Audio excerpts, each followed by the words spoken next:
Hello all and welcome to Athletics Exclusive Up and Running podcast. Come and join James Coleman, Mitch Dyer, Michael Masseni and myself, Lachlan Rayner, as we review and preview some of your favourite athletics meets across the globe. Though we thought we'd start with something a little bit more locally for the first episode. Hello all and welcome to Athletics Running Series, Up and Victorian Milers Club. Come and join James Coleman, as we will do prior to every podcast. We will try and let you know when we are recording, just so you can keep an understanding of if any breaking news happens after we do record. But yeah, we are recording this on Wednesday evening, the night before the third Milers Club meet at Hagen Hour Reserve in Box Hill. Though before we do that, let's hear from our other presenters and get to know them a little bit. Before we go, James Coleman's going to be on the podcast, hopefully from episode 2 onwards. Was a late withdrawal a few hours ago, but though before we will have him on from then onwards. But first up, Mitch Dyer. Did you want to introduce before we go a bit? Tell us a bit about your running career. Yeah, good evening, Lockie. Thanks so much for that. Very short-lived career, I suppose. So, yes, I transferred across from the junior ranks. Obviously, spent a little bit of time over in America at Wake Forest University, where there's a few Australians absolutely tearing it up there at the moment. Spent 3 years there, came back, and had a long-term battle with whether I hung up the shoes or not, and have now hung up the shoes completely. So just a little bit of hobby jobbing from my end. But yeah, had a good junior career and didn't quite transfer across to the seniors. So now I'm in the commentary booth trying to do my best to egg everybody else on. How about you, Mick? Give us a rundown. Thanks, Mitch. Yeah, well, I guess I'm one of those guys who started little athletics from a young age and hasn't quite let go yet. The best thing that I can sort of hope for now is keep going up in distance. So run a couple of marathons over the past couple of years and still chasing another marathon PB. Hopefully get overseas for some eventually, but still got a keen interest in the track. And commentary is probably the part that keeps me hanging on to the track and field stuff. Used to work at Little Athletics Victoria with Lockie. So I got a bit of knowledge of the juniors coming through, and keen to see so many familiar names in the Milers Club races. Commentary is probably the part that and I'll just quickly on me, I'm probably similar to Michael. I started off in Little Athletics, holding on as long as possible as well, but I refusing to go any higher distance than sort of the 1500 metres. So I try and get around a little bit, try and train in between a football season where I do umpiring. Started off with the AFL, but holding on, got out and did a few races. I found pretty quickly that training in the off season or in the footy off season pretty hard to train and not want to get back to sort of a level that I used to be at somewhat, all right as a runner. So I'm trying to do that, but when I founded Athletics Exclusive and jump into all these live streams and stuff like that, that tends to take priority over racing. I did do the first 2 Milers Clubs, which we'll talk briefly about a little bit later on in the podcast, but for the most part it is footy. I do try and get a race in here or there, but it's more the Athletics Exclusive stuff. And I guess we have been trying to talk about doing a bit of a podcast for a little while now, so it's good to finally get this one underway. We've sort of put a bit of pressure on ourselves for the live stream, try and get a race put together pretty late the day before most meets, with our start lists and different things like that coming out. Been trying to talk about at the very last moment for a little while now. So you'd say that we by our 3 intros, saying that we're sort of we're all pretty sounding like we're pretty busy people, almost saying that we would have made it if as athletes if we weren't so busy. The impression that we're getting, sort of making excuses for ourselves, maybe. You'd say that it's a shame that James isn't here, because he is probably the only proper athlete, current proper athlete in the group. Pretty busy So just 3 on the tide, dudes commentating now, but that's all right. We will move on to the next section, because we do want to try and keep this pretty brief as well. So I thought what the aim of the podcast would be is to preview and review some of our favourite meets. Tend to be probably some of the ones that we do a bit of the live streaming for. So Athletics Exclusive is live streaming the VMC meet tomorrow. But I thought we'd just talk about, it is the time of the year where a lot of the distance runners do go up to Falls Creek. I've just returned And I thought we would chat a little bit about the experiences up there. It was a bit of a different year this year. Not as many athletes up there as usually is, probably due to the COVID restrictions with the border closures and stuff. There was a few New South Wales athletes, not too many Queenslanders from what I saw, but a few Victorians, and a few came up a little bit later, sort of after the New Year's period. We do ours. I know Michael is going to have a chat. He jumped up there for a little bit this year, and I believe you've been as well before, Mitch, that you might give a brief overview of your stint. But yeah, we do, the group I'm with, we do it a little bit different. We do a sort of a briefer stint. So generally we only stay sort of 12 days and do a 3 by 4 day rotation. It's pretty intense. It was a little bit easier this year, but basically what it is on day 1 of the 4 day rotation we do hills. Day 2 is a threshold, day 3 is a 400, and day 4 is a long run. Generally we only stay sort of 12 days. This year was a little bit different because I changed the focus a little bit more to try and boost the fitness. It was a little bit easier coming out of footy season. But basically the later half of the year is drawn out a fair bit, so I wanted to bump the fitness up a fair bit. So it was averaging about 20k sort of a day. So got out, fingers crossed, no injuries. I did that one day. But yeah, that was all right. I think I saw you, Michael, up there at least one day. Yeah, so that happened to be my long run day. So the day that you say you did times 12, 20Ks, I almost got there. I lied. I did 17.5Ks, so I was up there for the long run round day. It up. Yeah, exactly.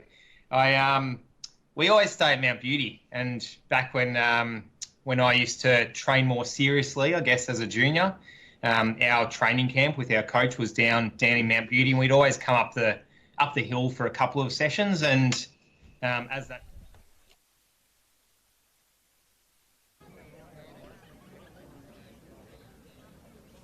The other competitor was step back walking through that was you. You going to go, Tim, or not? So let's go to the first event of the night. As I say, a beautiful night here at Kangaroo Reserve in Box Hill, and we will introduce the field for the men's I-800 metres. Ivan, no. Sure, we welcome Nick Foley to the track, former top Australian decathlete, and we've got a few kids running from Halloween Club, so Nick will be starting in lane number 1, and he has won the 800, wasn't his specialty in the decat, so let's see how he goes. Alright, Lockie Warwick is in lane number station 2. From Western A's in 3, we've got Matthew Massara. In 4 from South Melbourne, it's the Flying Scotsman Mark Doherty. Guys, just step back from the line. Just step back from the line. In 6, we have Zach Malik. In 7, Judd Buckland from Ballarat YCW. And a big welcome to the Ballarat YCW crowd once again to Milers Club. Also from YCW, we've got Samuel Blood in 8, and in 9, we've got Elijah Backer. So there's our field in the men's I-800 metres, and we're ready to go.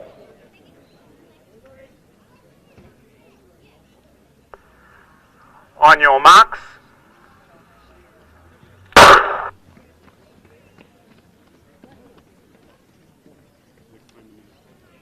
So Backer in the middle, going along nicely. Also Blood from YCW's forcing the pace in the outer lanes. On the inside there, we have got Foley running in the white cap. Bodie quite happy to sit in midfield as they start to settle. And that's Malik in the black. I'm seeing a few little nice little punch out front, and it's Samuel Blood, a regular at Milers Club, and Bodie, the long-striking Scotsman, is just hopping along the back there of Blood as they settle through the 200. So rest will start. Top seeds here around the 230 mark. So they should be coming through around that 74, 75 seconds for the first lap. So that'll give us a good indicator on how they're tracking. Looks like it's Sarah from Western A slotting into that third position. You can see bowling nicely on the rails there, using a bit of experience. Alex on the outside there, Backer just having a poke around. Yes, good evening everybody and welcome to Box Hill as we're underway here in the first race of the night, the men's I-800 metres. We're going to get some eyes on these blokes as they come by, and it looks like our South Melbourne athlete's going to lead it out from the Western A's athlete. In the hip numbers, we're still trying to get the numbers up here in front of us, but it looks tightly bunched. 10 metre lead there for our South Melbourne athlete. with 350 metres to go here on a beautiful night at Boxall Athletics Track, the home of PBs. As we mentioned in our podcast last night, if you can catch that, as our Doncaster athlete now comes for the bell, but on the back straight. So Doty's now got quite a break, but it's Foley who's the one who launches. A little bit of experience out front here to the older competitors. So that's very nicely. Massara in the next position. Then we've got Lockie Warren. So it is Doty there at the front. And right behind him there is, I believe, either Blood or Buckland. So they're going to come around with 200 metres to go. 1:59 on the clock. The rest of the pack nicely bunched up here. But Doherty, he's led it from potentially gun to tape. A few boys now coming around with 100 metres to go. Doherty, though, he hits the straight. He has a 5-metre lead. Our Ballarat athlete right behind him there. We can't see the number, but it's either Blood or Buckland. And they're going to come charging now. But Doherty, he's going to hold on. He's gone gun to tape right now as we get 2:25, 2:26, 2:27 on the clock there. And in third place there through the line was Warwick, all coming through in a cluster there. Our Western A's athlete in Musara, rounding out the tail of that pack. And right behind there is Buckland, so he's come through now. And it is Blood who comes through in 2:45. So we're just waiting on our Doncaster athlete with 100 metres to go. He enters the straight. And that is Backer. So Backer now with 70 metres to go. He's going to come down to the line and close out our first race here, the men's I 800 metres. And everybody giving him a round of applause. Fantastic to see. And here comes Backer. He's going to come through 3:10, or just a touch over. So fantastic running from the boys there. And a great way to start the night. Our next race is standing here ready to marshal. And I think they can hear me, so I won't say too much.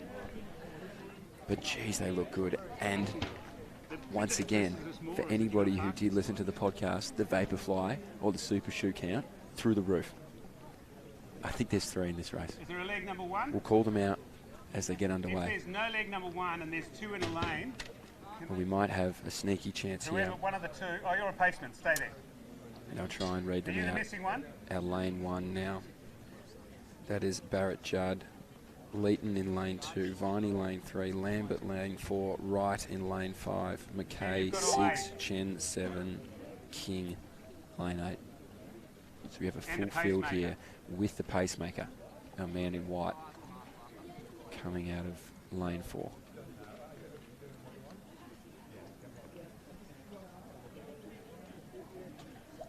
And our invitational athlete on the inside there, so for any clubs who need some athletes, it could be poachable. He's going to be getting it, so relax. If you can't stand on the line, you've got to be behind the line.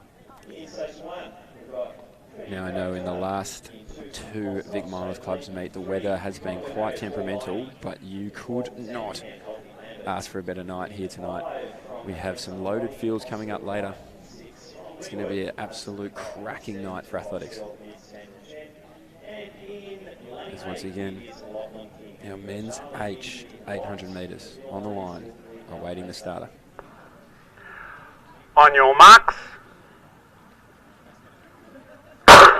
And they are away, so we'll wait for them to find the line there. One of the greatest mullets you'll ever see in lane 4 of our Sandringham athlete, that is Lambert. So they're going to come around the bend here. Our pacemaker just looking very comfortable there, seeing if he can get to the front. Our Ringwood athlete in Mackay is going to give him a little bit of work, but the pacemaker now, he makes his way to the front. Mackay right behind him there, Chen behind there. Lambert tucked in beautifully on the inside, and they're all going to bunch up. And I believe that's Barrett Judd, who's just going to fall off the pack through the first 200. 33 seconds through the first 200. So these boys aren't messing around. They're going to come for PBs, and they are just so bunched up. No one's giving each other much room whatsoever, so they're going to have to figure this out. Pacemaker in the clear, waving to the crowd even. He's got fans as the pacemaker. That's phenomenal. Chen, he's going to sit right behind there. And Mackay just on the inside. So these boys are going to have to figure it out here. Right, he's going to start to make his presence felt on the outside. McKay just behind him there. Our Collingwood athlete right behind them in Viney. So these boys are going to come through now. Our pacemaker gets them through in 1:11. Our old Scotch athlete in Leeton, he now takes over. He says, I don't need pacemaking. I'm going to set my own pace. The pacemaker takes a look around, and Mackay right behind him on the inside there. But it is Leeton. He hasn't turned around. He says, don't get burned by the Jets, fellas, because they're pretty hot. And he has put about 15 metres on them into the back straight here. Mackay, he's going to lead the next pack. Our pacemaker looking around. He's ready to jump off the track. And as I say that right now, our Ringwood athlete now, he's going to start to move up. But it is Leeton. It was a beautifully timed race. He's at 1:45 there through the 200 to go. And the boys now, they're going to come after him. They're coming after him now. It's Viney there. And I believe it is Mackay. So Viney and Mackay right behind our Leeton athlete there. Old Scotch Leeton now. He's going to come into the front straight. But it's Mackay right on his outside. Beautifully timed. Beautiful mechanics. Leeton going to try and hold on for second. Viney behind him there. But it is going to be Mackay. And he's got it right now. 2:19, 2:20. Leeton comes through for second place there. Lambert comes through for fourth. Great running there as our boys start to roll through. 2:27, 2:28 for Chen, I believe. So these boys have put together a phenomenal effort. King now comes through to get his, and also Barrett Judd. So great running from the boys there. A lot of changing of the lead, but fantastic nonetheless. A few PBs out there. We're going to have to check what the seed times were coming into it. But you honestly could not ask for a more beautiful night. And ladies and gentlemen, boys and girls, if you are or do get sick of my voice, I apologise. It's just me right now. Lockie absolutely tearing it up on the computers behind me, though. Let me tell you. And we're going to get our first of the women's races. So they're walking over now. As I said, there are some absolutely stacked fields here tonight. There will be PBs galore. And not just because we're at Box Hill, home of the PBs. I will jump on. I'll give you. Hey. I'll chat to you for a bit while Michael Masseni is just on his way, just running a little bit late. A little bit late. That's okay. What do you reckon? I mean, you were at the first two. How does this compare? A lot better, and definitely compared the second one we did remote, so we weren't even on site. Yep. And the first one was very cold. So, no, great weather. Box Hill, your favourite track. Hagenauer Reserve. Yes, I didn't know that's how it was pronounced. I don't know either, but that's what Google said. So I'm going with it, and I like saying it. Yeah, so I'll say it as much good as possible. It just rolls off the tongue. It's a real power name. Do get involved if you are watching on Facebook, YouTube, or Twitter. Ask any questions. If you were watching the stream just prior to it starting, we were playing a bit of the podcast. Oh, beautiful. There, so do have a look, up and running. It will be on all your favourite podcasting services in the coming days, but a link's on our Facebook page. You can go and listen to it now. Beautiful, sensational. We'll go into the start list of this race. What do you reckon, Mitch? Yeah, fantastic. Let's get it loaded. As I said, the first of the women's races here tonight. We have Ovandi Amarasiri in lane 1. I really apologise if I get people's names wrong tonight as well. Susan Mickelson, lane 2. Georgia Pounding in lane 3. Yasmin Ostick-Smith in lane 4. Maddie Taraby in lane 5. Alyssa Chapman, lane 6. Lane 7, Emily Morgan. 8, Aria Violini. 9, Gabrielle Vincent. And 10, Hannah Black. So we have a few lanes doubled up here. That just shows how many people are out here competing tonight. Great numbers. So I think it's over 430 athletes. That's ridiculous. Today. A little bit higher last time, but great to see Vic Milers Club doing so well. Oh, great to see the numbers come down. This is always one of the best meets per month and on the calendar, so it's good to see people showing out, and they come from far and wide. Like, we had Ballarat people in that last race. We're going to have people from interstate potentially if the borders even open. Hopefully they Well, we did see Brittany Khan on the list. Yes. A little bit later on this evening, so the A race is about 7 p.m. Yeah. Beautiful. Oh, I can smell the snags. It is a perfect night. On your marks. Sorry. On your marks. And they are away now, so these girls are going to find themselves out around the bend. Unsure if one of these athletes is a pacemaker, but we will find out as they come around. But it's our athlete in the Vic singlet who's flying out of the gun. She's going to put about 10 metres into them before they get to the break. So Chapman is going to lead the duo behind our leading athlete, and that is Tarrabee. So she's going to lead them out here in about a 33 seconds first 200. So she's absolutely flying out of the gun. But I'll tell you what, she looks extremely comfortable. About 15 metres in front. Right behind her there, or I should say 15 metres behind, is Chapman, who is leading that next chase pack. So they're a little bit strung out here. But Tarrabee, she has put 20 metres into them, as I said. She had it pretty early out of the break on the bend, as the rest of these girls now make their way around. So we're coming up to about 65 seconds on the clock here. And Tarrabee still looking strong out in front. She's going to roll through in about 73, I believe. So 72, 73 on the clock right there. We do have Chapman right behind her there. Vincent behind her. Morgan coming from Ostick Smith behind there was Black. So they're all bunched up. And at the back of that pack was Mikkelsen. So Tarrabee, she's still going to lead them out. She still has that comfortable 20-metre buffer from the people behind. As now they start to sort themselves out in that strung-out pack, but it's Tarrabee all the way. She has not given up a metre since the first 150 metres of this race, so it'll be interesting to see whether any of the girls in the back have some juice in their legs. But Tarrabee, she's commanded the race from the start. 200 metres to go now, 154 on the clock, so the legs will start to be asking some questions, and we're about to find out if they're going to have any answers. So Tarrabee still leading it out. Chapman now starts to go back towards the pack, but has she found something? As I've said that now, Tarrabee, our athlete in the middle there, Ostick Smith, could she be the one to pin her back with 100 metres to go? But Tarrabee, 15 metres ahead, right behind her there as I was just about to ride her out. Chapman now starts to come around, but it's also Ostick Smith isn't going to give up. So we have about 70 metres to go, less than that, 40 even. Tarrabee still in front, but the girls are starting to come now. We're going to see if Tarrabee can hold on, and she is just holding on there. Right behind her there, sorry, was Vincent, and behind there was Chapman. So phenomenal running from all the athletes there.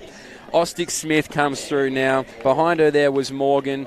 Behind there, I can't quite see the hip number, but behind there is Black, our old Zavarians athleting and pounding. And behind them there is Mikkelsen. So great running there. Tarrabee manages just to hold on. I didn't quite see the finishing time there. But a very commanding race. Did not give up the lead for a second. And that is extremely hard to do. So hats off to you, ladies. A way to bring in an elite calibre of women racing tonight. And what a great way to start. As we now shift our attention to the men's G800. But a very commanding race.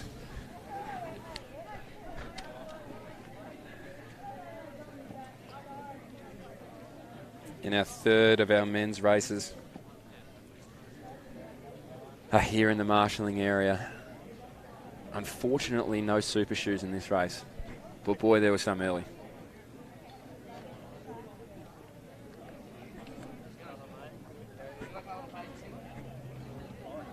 And look at this. We've got the pacemaker coming over, and he is dapped up. Michael Masseni. Can we get a name on the pacemaker, please? Charlie Rogers. Heck of a haircut. As we start to go through the start list of this race, and there are some boys chasing some big PBs. In lane 1 we have Oliver Bradshaw, 2 Daniel Plotkin, 3 Dean Nichols, 4 Robert Jones, 5 Liam Michelle, I apologise, 6 Paul Reschko, could be wrong, number 7 Simon Neal, number 8 Dylan Rowbottom, number 9 Ethan Miller, and number 10 Mitchell Graham. So they're in the hands of the starter now. Then you can come into lane 1. Have a few boys doubled up. And our pacemaker, he's changed singlets from his first race. It is hot here, so he might have sweated through it. Or sweat through it. Don't know what the proper grammar there is.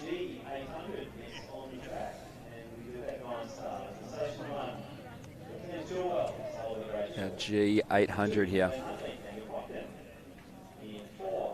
So how it's going to work tonight is we're going to roll through all the 800s leading up to the A, and then I believe we start with the A 1500s and work our way backwards from there. So from the time frame of 6:50 onwards, you're going to see some of the faster ladies and gentlemen racing over the distance, and then squeezing back on that. On your marks. And we're away now. And there doesn't seem to be too many breaks in the line, so these boys are going to come out quite smooth. Our pacemaker, he is gliding his way to the front of this race. So the boys are going to try and work this out here as they slot in behind the pacemaker. And it is Michelle right behind him there, but it is tightly bunched. Reshko on the outside there, our St. Kevin's athlete. On the inside is Bradshaw of Chilwell. So they've come through in about 33 seconds. So our pacemaker, I think he hit a similar time in the first race that he paced. So he's really finding his legs there quite nicely. Coming around behind him now is Reshko, and I apologise if I'm getting these names wrong. I sincerely do. As our St. Kevin's athlete now comes to the outside of lane 1. On the inside of him is Plotkin, our Glenn Huntley athlete. So they're nicely bunched here. They're going to come through and get the bell. They're at 66 seconds here, so they're going to roll through in about 68, and that's exactly what they do, 69 even. So the boys now, they're going to make their presence felt. Our number 4, Jones, he's going to start to ask a few questions on the outside. It's now St. Kevin's athlete right behind the pacemaker, but he has let it out beautifully. And they're poised to strike now, 300 metres to go. So they're still pretty bunched up. St. Kevin's athlete in Reshko on the outside, the inside I should say. Our Glenn Huntley athlete, who was on the inside early, Plotkin, he's now starting to push up as our pacemaker steps off the track. And I don't even know where the moves are going to come from. 1:44 on the clock, 200 metres to go. This pack is trying to work it out, and bang! An injection of pace like you've never seen. Has he been racing the whole time? Where's he come from? Athletics Nuttawading there. I'm going to get our name. I'm going to try and get her name. Sandringham, sorry, that is Miller. So he has exploded from the pack. And on the outside there, though, we've got another man chasing, and that's Neil. So Neil, Miller, he went early, but Neil, has he timed it better? No, he has not. Miller, he's going to hold on. Our Sandringham athlete, he celebrates the 2:16, and so he should. Great racing there as the rest of the boys come through now. Our Ringwood athlete in Graham, he has rounded it out there, but that is fantastic racing. Beautiful racing by Miller. He just absolutely exploded like a rabbit out of a foxhole. He was gone to the races. And he's pretty stoked about it. He's asking a few questions after the race. He says, hey boys, did you watch that? You probably didn't, because I just flew home. It's a good camaraderie here at the finish line as well. A lot of handshakes, a lot of slaps, a lot of love. As we focus our attention to the men's F800. So they're rolling through these beautifully. And I won't jump the gun too early on doing the names of the young gentlemen in this race. No super shoes, unfortunately. And once again, we have a wide variety of different clubs competing here. Good to see a Box Hill boy, Chen, lane 1. He knows what it means. You can't train in lane 1 at Box Hill, so he'll relish the opportunity.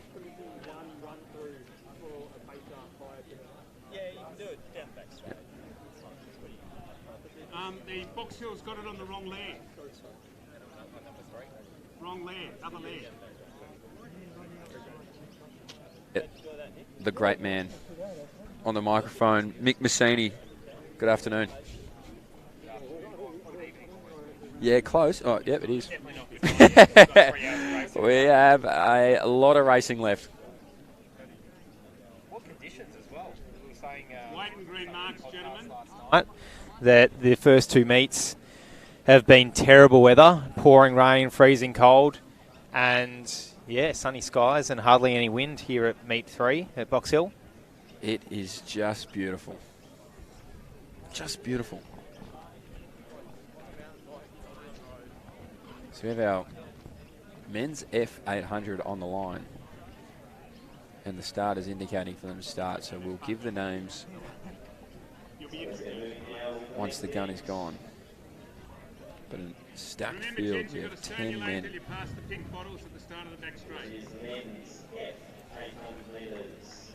A lot of men with the 212. Lane 4. Samuel Mervis, 15 years old. He will come in as your fastest athlete. He shouldn't be too nervous with the best seat time in the field. He should be pretty confident. Everyone else should be really Samuel. Sam Monfident. On your mark. Any super shoes in this? Sadly not. Nah, 800s you probably wouldn't expect to see today. One pair. Number 5. Okay. Hip number 5. He has the super shoes on. So we'll read them out now. Hip 1 is Chen. Hip number 2 is Braverman. Hip number 3 is Riley Walsh, and that was Adam Braverman and Harry Chen, by the way. Number 4, Samuel Mervis. Number 5, Max Thompson. 6, Sam Allen. 7, Amnol Benapal. Number 8, Mark Hipworth. 9, Joshua Carling. Number 10, Mika Hickenbotham. And number 11, Declan Foley. As they settle in behind our pacemaker, Charlie Rogers, and he's doing a bit of a training session tonight, but it's a funny training session when you're pacing race after race, especially when they're 800s. I wonder how many 400 reps is he can do as they just get slightly quicker as the night goes on. So tonight, in this race, he'd be looking to go through in about 65, 66, I would have thought, with the, as we mentioned, seat times about 2:12 or 2:10 that some of the boys might be chasing. Yeah, and it looks like our old Scotch athlete, Sam Allen. He's going to lead them out there, and right behind him there is our man, Samuel Mervis. So the fastest lead times are going to be the ones to lead them out. Pacemaker holding on. Behind once more from there is Thompson. So we got a little lead pack of 3 with 300 metres to go. Our Athletics Essendon athlete in Walsh isn't too far behind them, so see what they do. I think they've gone out quite fast as well, because our pacemaker did go a few seconds faster than you probably would have expected him to go, and he slipped out to lane 2 almost because the boys were just itching to have a go. Yeah.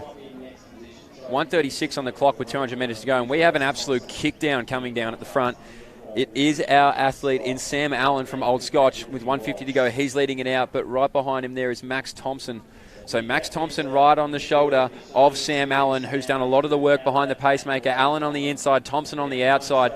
So Thompson, he might just have the better of him from this angle, but I'm unsure because Allen is holding on the inside. Outside them once more there. But it is going to be Thompson who comes over the top, and it is Thompson in 2:10. So that's a PB there. Allen also a PB. Riley Walsh from Essendon as well. Pretty strong race there in 3rd, maybe 4th position. He still made a late charge for the finish line as well.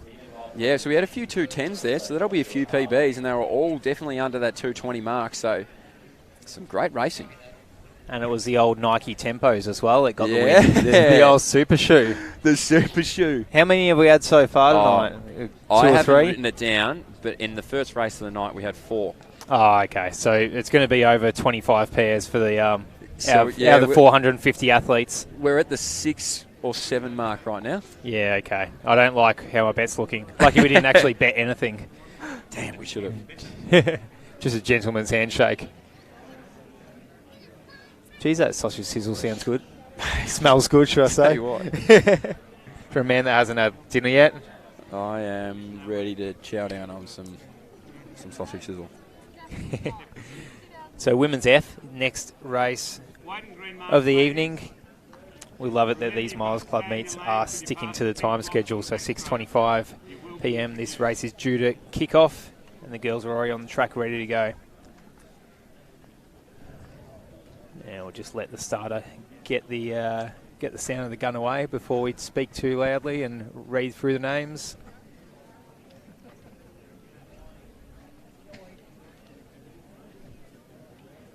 And with our pacemaker, by the looks of it, or it could just be an invitational athlete with hip number 4 on.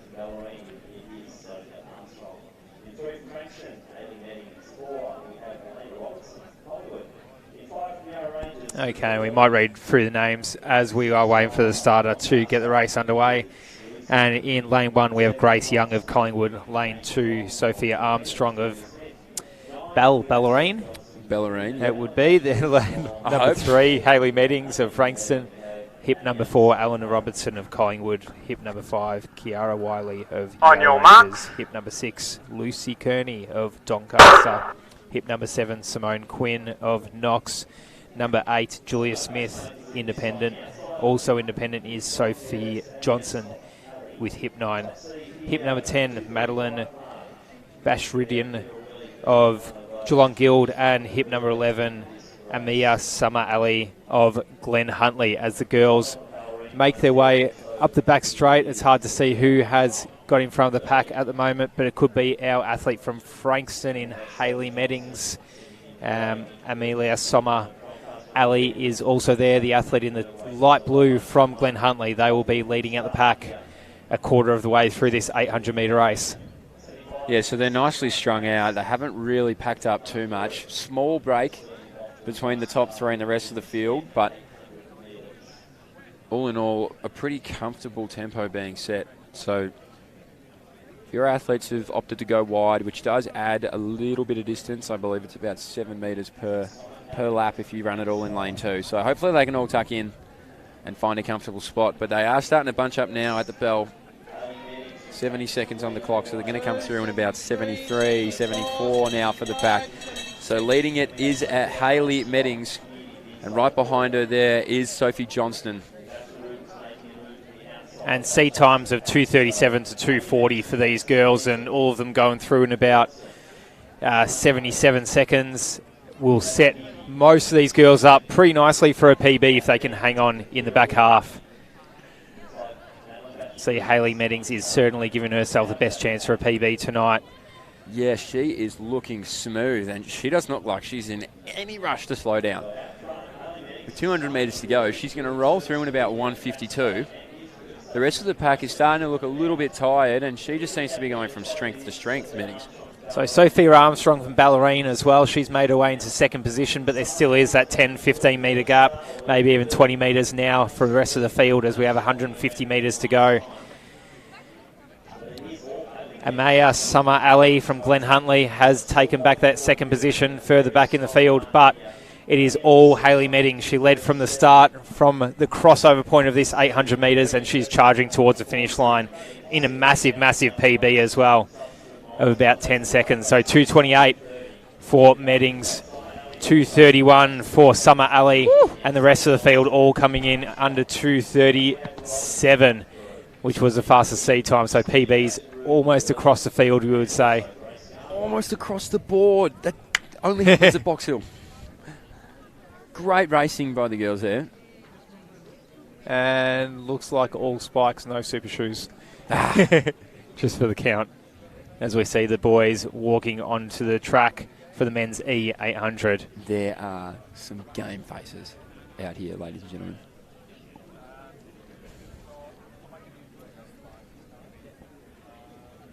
So I remind you, if you want to see live results as well on the screen, www.afsvic.resultshub.com.au.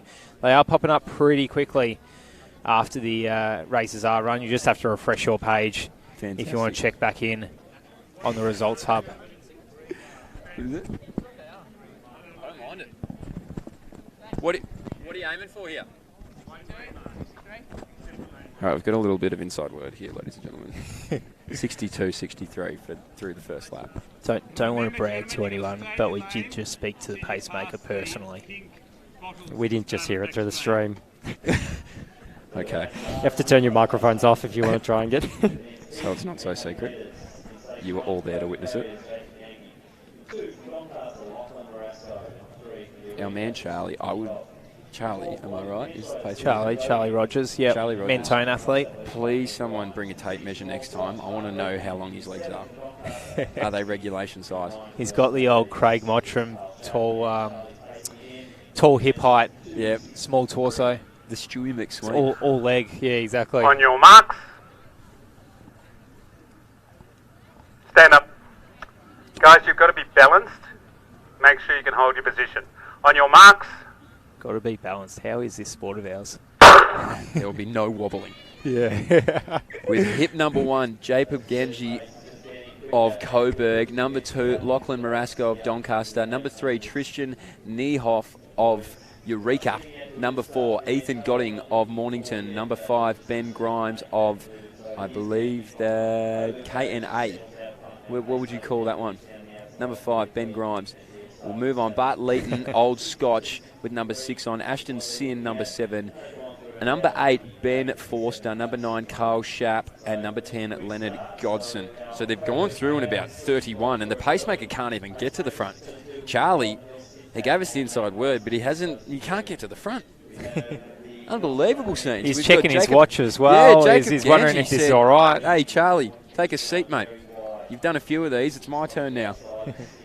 So Ganji's going to lead us through. We're going to come down. We're at 56 seconds on the clock, so we're going to probably topple under the 1 minute mark. Right on it there. So Ganji's there. Our number 5 on the outside, Ben Grimes as well. Our Mornington Peninsula in Ethan Godding. So Charlie, he may have to step off the track early because all the boys are asking for a bit more heat, and he doesn't quite have Charlie's it. So doing the right thing. Yeah, he's tried his best. He's doing the prescribed pace. But Ganji, he had other ideas in mind. So Ganji now, he's going to lead him up the back straight.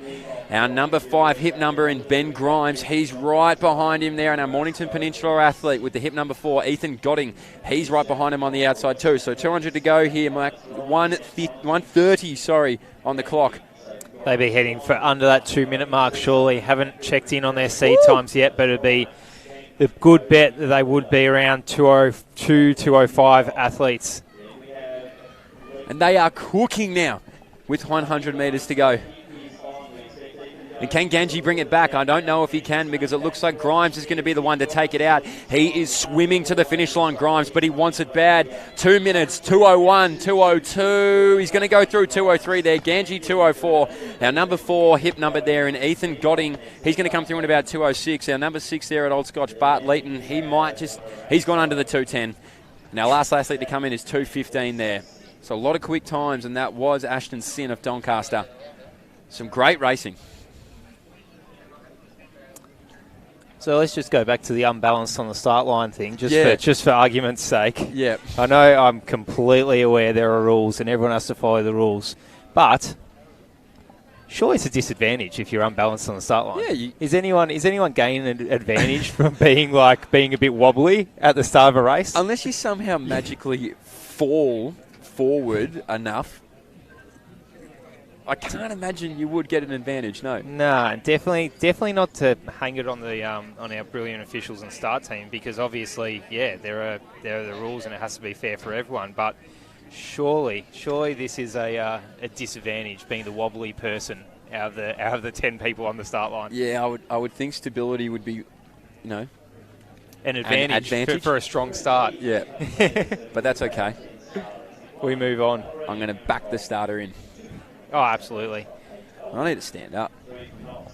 So we have women's E-race on the track right now. And our starters are Erin Foley of Ballerine with hip 2, Paige Alvey of Frankston. Hip 3, Sally Holzer of Knox. Hip 4, Eloise Thompson, Independent. Hip 5, Annika Salvatrinum from Collingwood, I think. On your marks. Hip 6, Holly Newheisen from Box Hill. Hip 7, Rose Mayhew from Geelong Guild. Also from Geelong Guild is Hip 8, Olivia Richardson. Hip 9, Greta Jones from Ballerine. Hip 10, Ali Kewish from Essendon. And Hip 11 is Kate Seibold from Knox. As the girls round the bend, we see them form into lane 1. Sally Holzoda. Also, Paige Alvey looks to be the athlete from Knox who is charged towards the start line. Or the start, not the start line. Wow, she will be back at the start line soon in about 200 metres. 31 seconds through the first 200 there. Holly Neuenhuizen, the athlete from Box Hill. I probably butchered that name again. Sorry, Holly. Maybe you can tell us what the correct pronunciation is at the end of the race, but it is Paige Alvey from Frankston and Holly from Box Hill who have bridged the gap on the rest of the field by about 10 metres.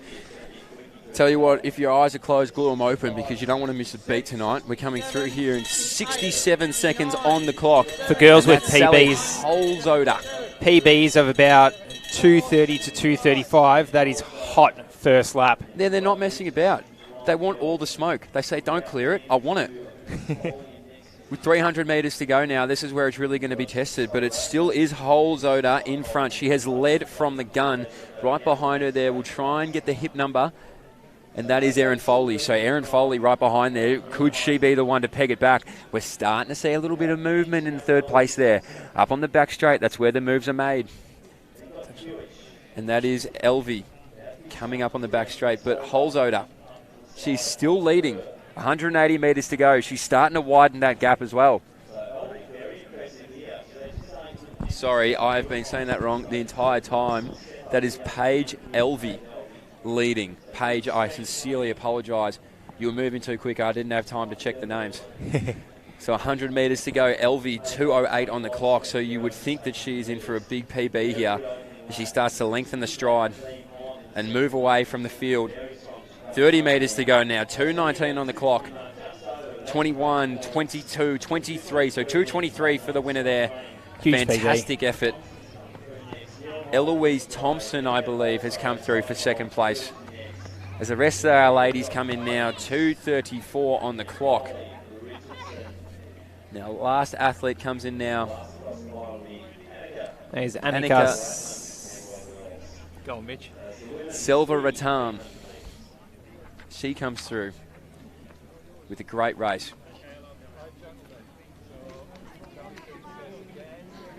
So there's been a lot tonight. A lot of the early race leaders have gone on to win it. Yeah, absolutely. It's been a lead from the front sort of night.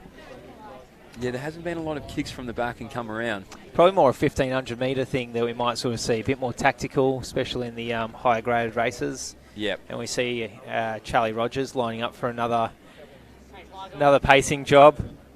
I wonder how many more 400s he can last till lactic starts to hit. 55 seconds for on this one. Surely not. He's having a lend of us. So men's D800. What seed time, mate? What 61 for the first lap, he's saying. So for boys with a seed time of 2:03 to 2:07, that sounds about right. That's an athletics exclusive. You didn't. You didn't. Oh, it's going to be a good night. It's going to be a good night. So athletes in this men's D is Guy Freak from Collingwood, followed by Tyler Hadfield from Knox. Great mullet. Delan, Ego DeWatt from Keeler St Bernard's, Andrew McIntosh from Collingwood, Samuel Lowe from Collingwood, Alexander Gibson from Mentone, Vishnu Satish from Essendon, Kevin Zoe from Glen Huntly, Amila Jayalath, Independent, and James McInerney from Nunawading. Oh, sorry, that's Athletics Waverley. Close. I'm just going to tell everyone as well, we don't have the full club names on our list here. We have 3-letter abbreviations, which we're trying our absolute best, but we are butchering it happens from time to time. I'm here to admit. Yeah, we're hard workers, we're not experts. On your marks. It's one pair of super shoes. I'm betting the house on lane 2. Look at that mullet. That is speed. That is from Tyler Hadfield. Man with the mullet in lane 2 from Knox Athletics, and he is charging towards the front, as is Alexander Gibson from Mentone, clubmate of pacemaker Charlie Rogers, who is going through in 61 seconds for his first lap, supposedly. Let's see how he goes. From Athletics Essendon as well is Vishnu Satish. So he does settle in behind Charlie Rogers, our pacemaker. 28, 29, I think, through that first 200. So that's pretty good because you're always going to come out a little bit faster. We'll see how this next 200 metres goes. And so far, Charlie Rogers hasn't had a problem going too fast.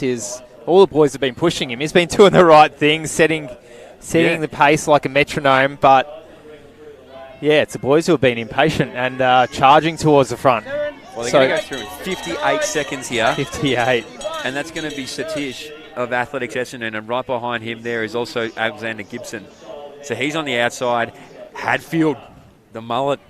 I reckon this could be the first race where our leader after one lap doesn't win. Not that Vishnu Satish isn't looking great. But look at this. But there's such a thick pack formed behind our leader here. So Gibson, and on the outside of Gibson is Andrew McIntosh from Collingwood. So Satish as well.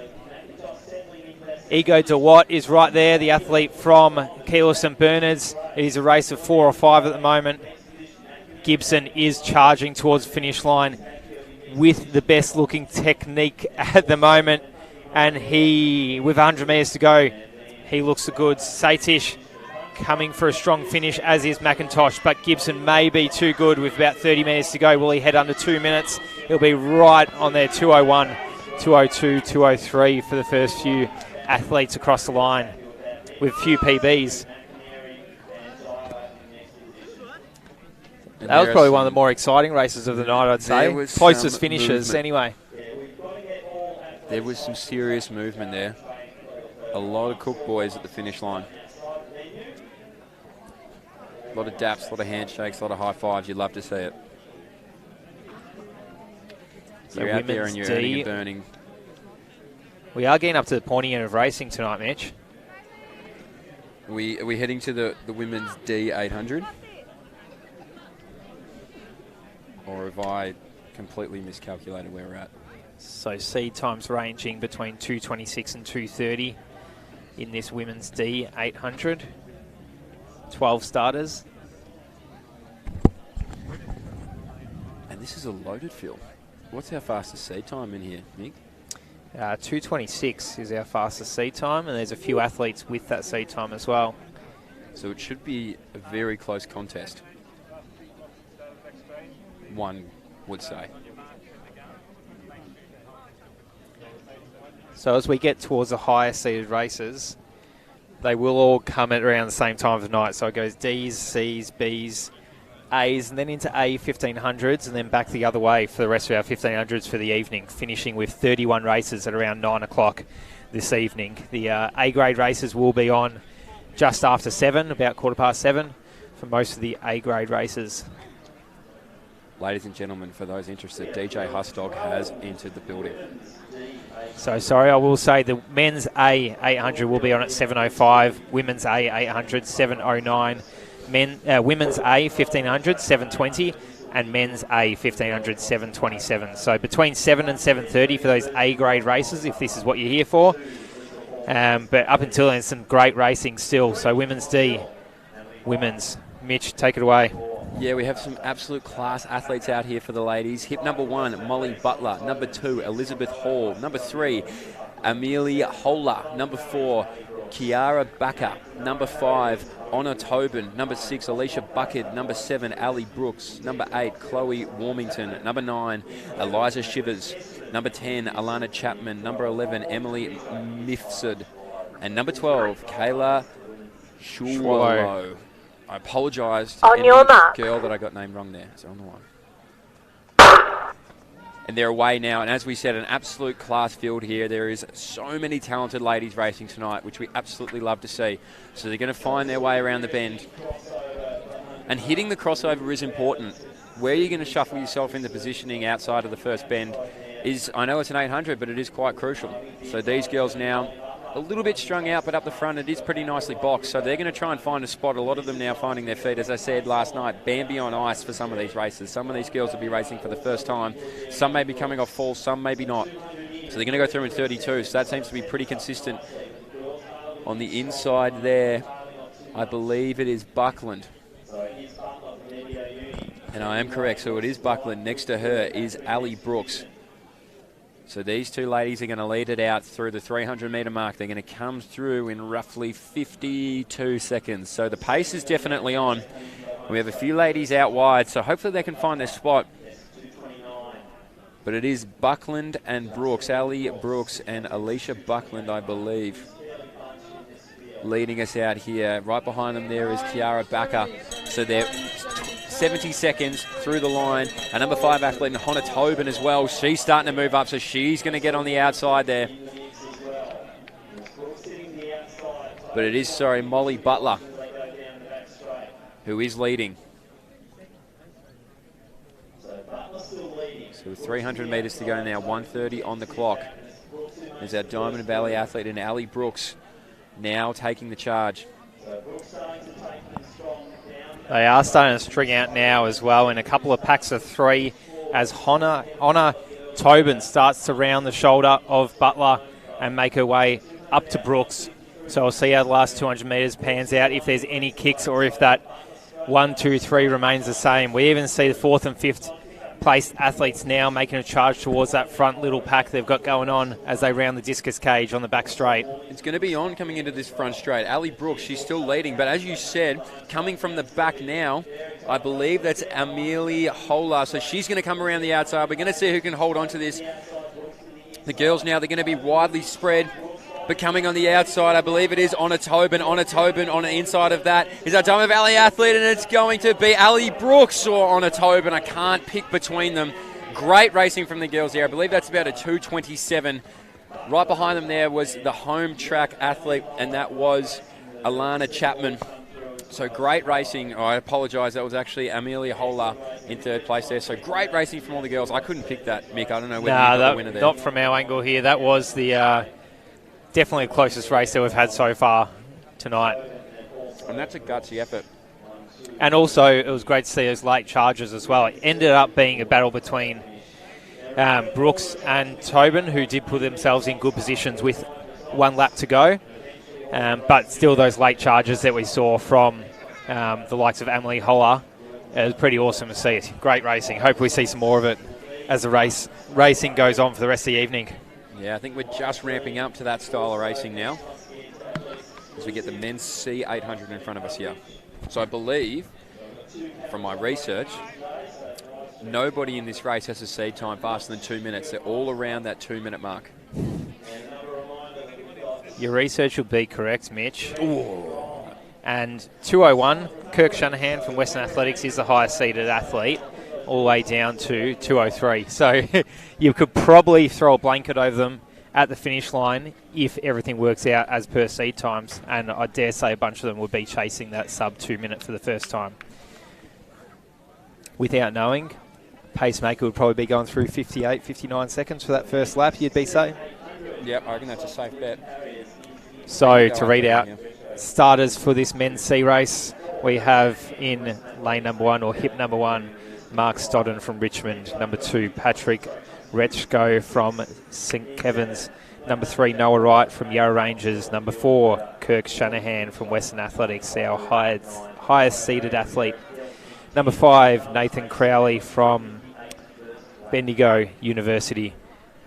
Number 6, on your mark, Thomas Hughes from Mentone. Number 7, Jack Forer from Glen Huntley. Stand up, gentlemen. Number 8, Ewan Webber from Box Hill. Number 9, Charlie Kybird from Mornington Peninsula. And number 10, to round out the field, Jared Hill from... On your marks.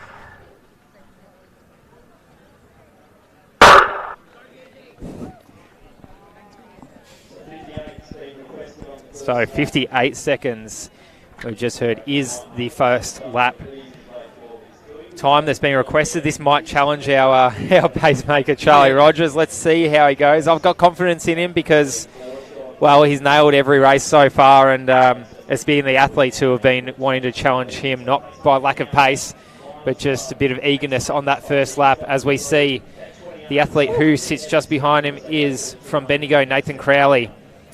So is Crowley, followed by Jack Forer from Glen Huntley. They will be our first 2 athletes. And Ewan Webber, first 3 athletes that follow Charlie Rogers. And once again, Charlie Rogers probably sticking to the pace. Rest of the athletes probably super keen to get under that 2-minute mark and charge away in first lap. Let's see what the pace is going for that first one. 57, 58. And 58, which is pretty much what they asked for. So it still is Crowley. Let's see if the first lap leader leads as they cross that second lap and the finish line.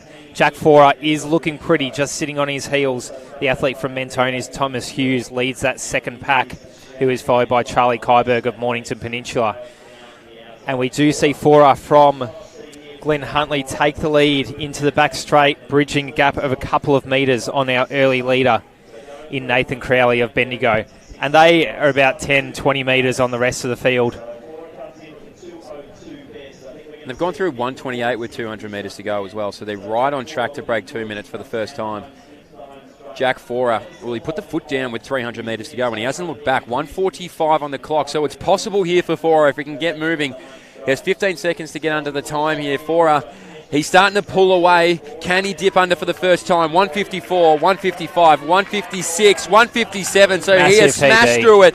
1:59, so we might have a few boys right on that 2 minute mark, but Fora, he has absolutely pantsed his PB. He has left that right in the past. Fora 1:57. So well executed as well. Sat behind Nathan Crowley for that first lap. Just made his way to the front of the field, 300 metres to go, and then charged ahead. Didn't slow down. Well, he only sped up. Yeah, Did the opposite of slow down. That is race plan execution. But even the rest of the field, there was probably 3 or 4 of the blokes who ended up at about 2 minutes dead as well, which is, I mean, PBs for a lot of the field, but seeing 2 minutes point something is always a bit heartbreaking. It always hurts a little bit. Another step forward for a lot of them. We have already seen an abundance of PBs here tonight, and if not PBs, really hard running and great efforts. So thank you once again goes out to all the officials and everybody who makes these meets possible, particularly during COVID times. Make sure you thank the people around you if you are here, your parents, the officials, everybody involved, because it takes a lot to get something like this going on a perfect night for athletics. So we do have the women's C 800 metres here, and we'll try and go through the names with Mia White, hip number 1. Tanya Vijay-Kumar in number 2, Claudia Ebel number 3, Chloe Johnston number 4, Ella Stiles number 5, Amber Lowe number 6, Taryn Elvish number 7, Ruby Crisp number 8, Kayla Chapman number 9, and Amelia Deathridge number 10. On your marks.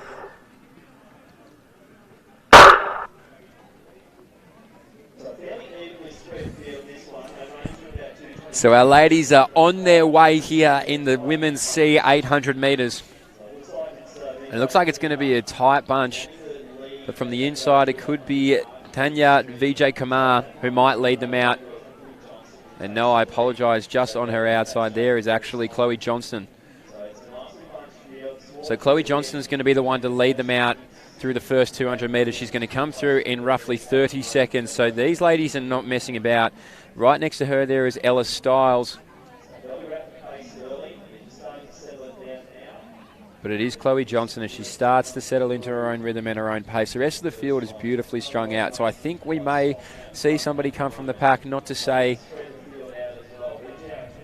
that Chloe Johnston isn't looking fantastic out front. But this pack is beautifully bunched, and right behind them there is also Taryn Elvish in third place, and inside there is Tanya Vijay-Kumar. So they're going to come through the bell here in 66 seconds. So they are not messing about. Chloe Johnston in the front, setting a beautiful pace, and the rest of the ladies are following along. So we could see some big PBs here, Mick, if they can all keep this up, but the pack is following Chloe Johnston at the front. Absolutely, with the girls with PBs between 2:22 and 2:25 going through in 66 seconds is a massive head start on where they need to be. Let's see if they can hang on. And what a bunch as well. Could be anyone's race at this point, as we see the athlete Amber Lowe from Sandringham charge towards the front. Taryn Elvish from Frankston is next. Oh, actually Geelong Guild, Alice Stiles, but it is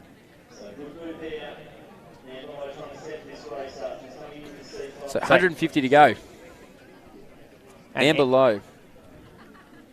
She's put about 15 metres on the rest of the field as these girls now start to chase. Watch out for Tanya Vijay-Kumar. Our Glenn Huntley athlete is now. She comes on the outside of the entire pack. So it is Amber Lowe at the front. But Vijay-Kumar, could she peg her back? She's starting to bring her back a little bit by little bit. But no, I believe Lowe's going to hold on to it, and she's going to hold on to a great performance there. 2:19, 2:20. Vijay-Kumar, 2:21, and the rest of the field coming through for 2:23. Our next lady's coming through now for 2:26. So that is some elite racing. PB by a few seconds there from Amber Lowe, and probably PBs for a whole bunch of that second pack as well, running around that 2:22 to 2:23 mark. everyone here just working so well together. There was a little bit of push and shove on the back straight there, but for the most part, everybody really helping each other through. It is good to see these higher seeded races as well, where the spread of PBs is a lot closer, and the athletes just tend to bunch up a lot more as well. So you can see some hot racing, change of leads, kicks, sit and kicks, as we've seen in the last couple of races as well. The leader, all of a sudden, after one lap, hasn't been the winner after the second lap. So it has been awesome to see as the racing does progress into the night. And we're right up at the pointy end now as well. Men's B 800. The B 800. We have some absolute dudes in this race. Hip number 1, Jordan Donnelly. Number 2, Jared Cripps. Number 3, Joshua Tram. Number 4, Will Gray. Number 5, Will Lindsay. Number 6, Ashley Humphrey, a veteran of the track. Number 7, Oscar Mazzaraki. Number 8, Oliver Armstrong. Number 9, Michael Martello. And number 10, Toby Griffith. So a few names in here. Some that have raced juniors that haven't really raced many senior events. So it could be a couple of boys really stepping up into some big times tonight. All these men, I would dare say, be on your 2 mark, minutes, if not close to. And there's no pacemaker in this race either, so these guys are going to have to figure it out for themselves as they now come around the bend, and they are whipping. So it does look like Will Lindsay of St Kevin's is on the inside, made a strong start, as has Ash Humphrey in the middle of the track from Deakin in the bright yellow singlet. We'll see how all the boys settle in after the first 150 metres. What a bunch, what a pack. This is racing we've been waiting for all night. Joshua Tram from Collingwood on the inside in lane 1. The athlete from Geelong Guild in Oscar Mazzaraki is leading them out.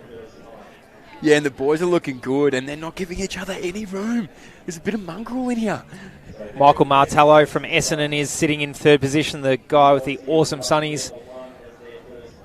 Geez, this is hard to pick. I mean, I know our Geelong Guild athlete and Oliver Armstrong is leading it out, but everybody is within a genuine sniff here. They're going to come through 56, 57 on the clock, and now we start to move. Bang! That's Oliver Mazzaraki now. He says, hey, boys, let's make this a race. Right behind them there, Ash Humphreys, he's right at the back, and now we're starting to go wide into lane 2. So it's still going to be Mazzaraki. He's going to lead them around to the 300 metres to go. 1:12 now on the clock, so the boys starting to stride out. You'd be starting to whip winks if this was a horse race, and now here we go, 250 metres to go. They're still moving around, and look at that from the back. Is that Will Lindsay? What an injection of pace with 200 metres to go. 1:27 on the clock. Mazzaraki still out in front. But Will Lindsay says, don't get too comfortable, mate. I want to have a turn. And he's gone bang now. So he's put 5 metres on them. 130 metres to go now. Will Lindsay, he's starting to move around. Can anybody catch him with 100 to go? 1:44 on the clock. He's probably going to dip under that 2-minute mark. Can he hold on? Mazzaraki, he hasn't gone anywhere. Tram as well from Collingwood. He's on the outside. Lindsay starting to tighten up. Can he hold on? Tram on the outside, but Will Lindsay, 1:57. He's going to take it. Tram, Mazzaraki. On the inside there was Donnelly, so the boys have done it well. Will Lindsay, 1:57 as the winner. Has not run since a junior, so fantastic to see him claim the win in a fast time. Jeez, and everyone but the winner, hands on knees yeah. for the finish of the race. 800, such a tough event if you run it right. And that is racing. And that was just, he came from right in the middle part of the pack there, Will Lindsay. And that was what I was saying earlier. We weren't seeing a lot of people come from that back part of the pack and take a win. But that is great racing as we now move into some elite ladies stepping onto the track. So for this women's race, we will have PBs or seed times ranging from 2:15 down to 2:19. So probably looking for that first lap, sitting around that 65, 66 seconds, I would dare say. Sophia Hanlon from Glen Huntly is the one to watch, who does have the highest seed. But as we just said, 2:15 to 2:19. It's going to be anyone's race again. Monica Clark out of the Nick Wall stables. She's a former, or still current, possibly 400 metre hurdler, stepping up through 800. So be interesting to see what she can do. And a lot of these ladies have so much speed. It is a real interest. Well, the 800s and 1500s always are. At Milers Club, you get a bit of a mix of the people who are, I guess, single event athletes, but then others who are coming down a distance for a bit of speed, going up a distance for a bit of endurance, and when you get up to the higher graded races, it is interesting to see that mix from different athletes. So we have in lane 1, or hip number 1, Karima Wakim from Collingwood. Hip number 2 is Indigo Lind from Yarra Rangers. Hip number 3, Declan Tanner from Mornington Peninsula. Hip number 4, Kiralee Turbo from Mornington Peninsula. Hip number 5, Sophia Hanlon from Glen Huntly. Number 6, Monica Clark from Old Zavarians. Number 7, Amy Canavan from Eureka. Number 8, Megan Dean from, she's independent. San Backer is number 9 from Doncaster. Number 10 is Nicole Pennings from Athletics Waverley. And hip number 11, Genevieve O'Brien from Glen Huntly to round out the field. So I think Sophie Hanlon's leading it right from Mon Clark, but they are so bunched it'll be half a second between them. So they're going to go through in about 30-31. Again, super consistent for the ladies across the night to go through and around that time. So it is Hanlon from Monica Clark. Amy Canavan up on the shoulder of both of them, running that extra 3.5 metres per bend at the moment, she is. And this is some mongrel. How's that? That's 2 sets of three athletes just running side by side, running wide. That. They're saying don't in breathe the perfect wrong stride, way. Symmetry. It's almost like it's a marketing campaign or something. Hey, these ladies want the win. So Sophia Hanlon still in front. Declan Tanner right there, tucked in on the inside, getting a bit of a ride around at the moment. If she can find a good position and sidestep around the on the back straight, she might be in a great position to outkick the lot of them. Also, as part of this party they've got going on in this women's B race is Nicole Pennings. So these ladies with 300 metres to go, there hasn't been too much change towards the front, but now it starts to string out. So now we're going to see where the real movers and shakers are going to do something. It's still our Glen Huntly athlete at the front there, and that is Sophie Hanlon. So she has led from the gun. Monica Clark been in the middle there from the get-go, and now coming around the outside is Amy Canavan. So Amy Canavan going to take it with 200 to go, 1:41 on the clock. And we're going to see who's got the wheels now. It is a hot night, and it looks like Amy Canavan might be the one who's going to put the foot on the gas. And as you said, Mon Clark, the endurance hurdler as well. Let's see how her strength goes in the last part. We see Declan Tanner from Mornington Peninsula again up on her shoulder, but it still is Hanlon who is charged away, making her lead even bigger as they cross 206, 207, 208 on the clock. Canavan, Mon Clark holding on for a strong finish in second position, but it is Hanlon from Glen Huntly taking the win in about 2:14. Mon Clark from Canavan. That is huge racing. And there's some celebrations here at the finish line. So obviously some of these ladies have run some fantastic times. And that was just tough work. Lots of smiles on faces after an 800-metre race. That's kind of rare to see unless you've done well. Amazing to see so many talented ladies out here on the track. That was a fantastic women's B race. A lot of PBs there, I think.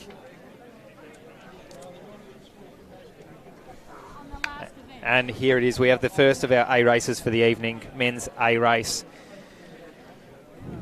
So seed times ranging a fair bit actually. 1:48 from Jack Lund, the highest seeded athlete in this race, down to 1:57.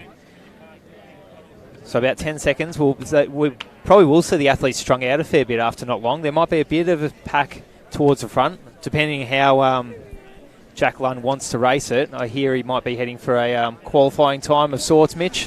Yes, I think he is chasing that World Junior qualifier. We have JP Sooley with hip number 1, Riley Bryce number 2, Felix Lonigan number 3, Jacob Reed number 4.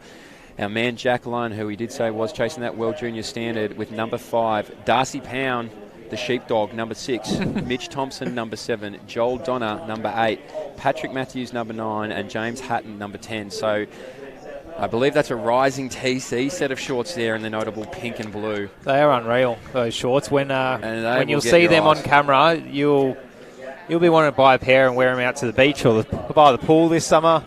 You'll have a double take, I'll tell you that much for free. So we'll have a pacemaker as we see Jack Lund, high-seeded athlete, in the field. 1:48, he'll be the man to watch from St Kevin's, hip number 5. See how he settles in the pacemaker after the first. On your marks.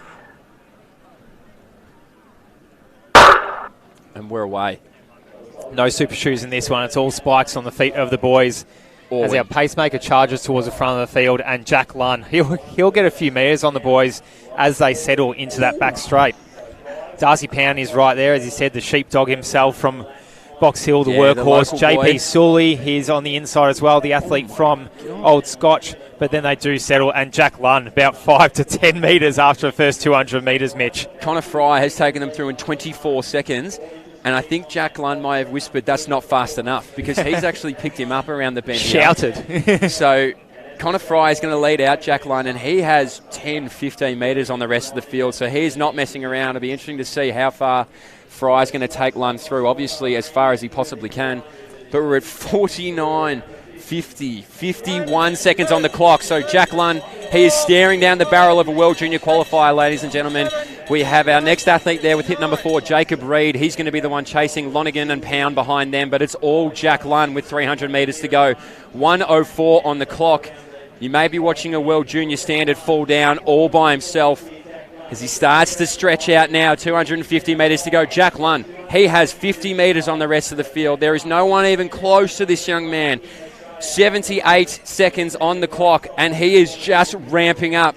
Has he been jogging this whole time, Jack Lunn? Because he looks like he's only getting faster. He's got the technique of a 100-metre sprinter, and he's been holding it for 700 metres so far. Let's see if he can hold it for the last 100 metres.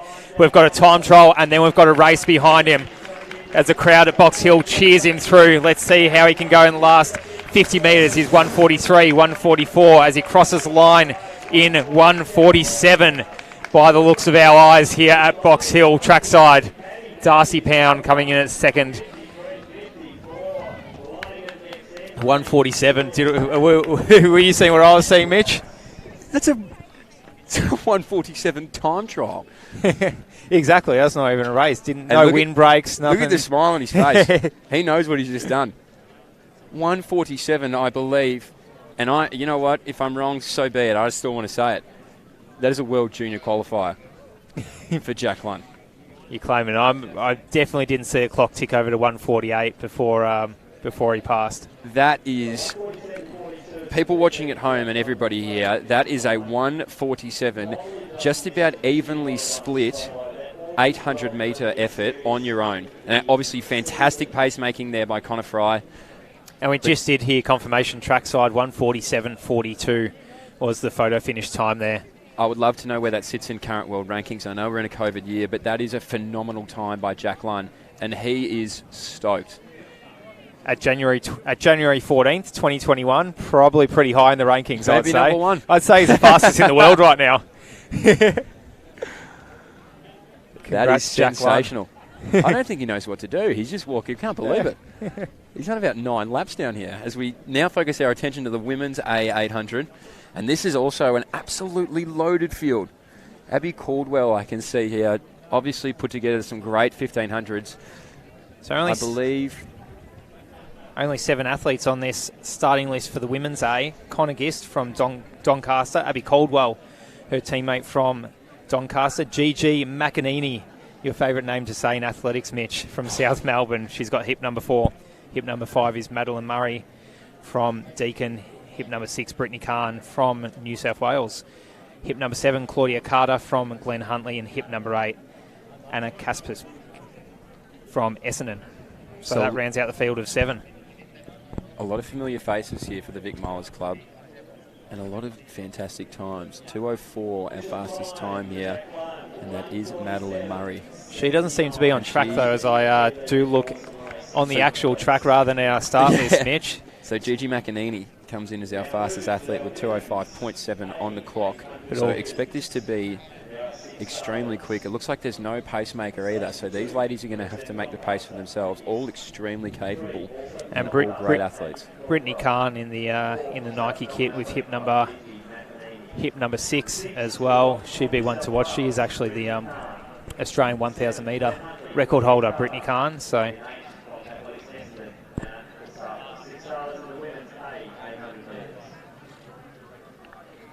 On your marks. Abby Caldwell as well. She'll definitely be one to watch, as mentioned. So it's a race of 6 in this women's A 800 metres. And they're going to find their way through, and I believe it is going to be Brittany Kahn maybe, or Gigi Macanini who's going to lead them out. Abby Caldwell also making her presence felt on the inside of the track. So I might have called all these names too early. I think Abby...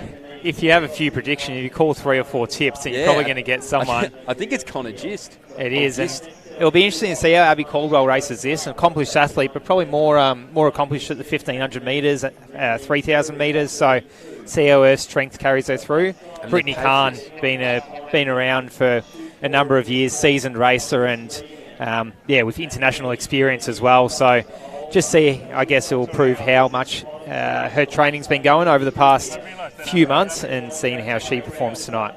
Yeah, and they're just nicely bunched, but now they're starting to make a few moves. So now coming down to the bell, we're going to see who works it out, but I believe it is Anna Caspis, my apologies there. She's going to lead us down to the bell, and that's in 1:04. So they're going to start to get moving now, and that is Gigi McEnany right behind her there. Brittany Kahn also coming up on the shoulder, and as we mentioned, Abby Caldwell, the one with a lot of distance in her legs, she's now going to start to move around. So she's on the shoulder of Brittany Kahn. It is still Anna Caspis leading us out with 300 to go, but Brittany Kahn, the ACT athlete, now she's on the shoulder. Now she says, let's make this a race, and right there with her is Abby Caldwell, so she's going to call on her experience, and Gigi McEnany, she's on the inside too, so she's won a few of these races. She knows what she's doing. Brittany Kahn with the wheels now with 200 to go, 1:37. She's moving now. The arms are pumping and the blood is flowing. McEnany on the inside there, and right behind her, Abby Caldwell. So it's going to be a race in 3.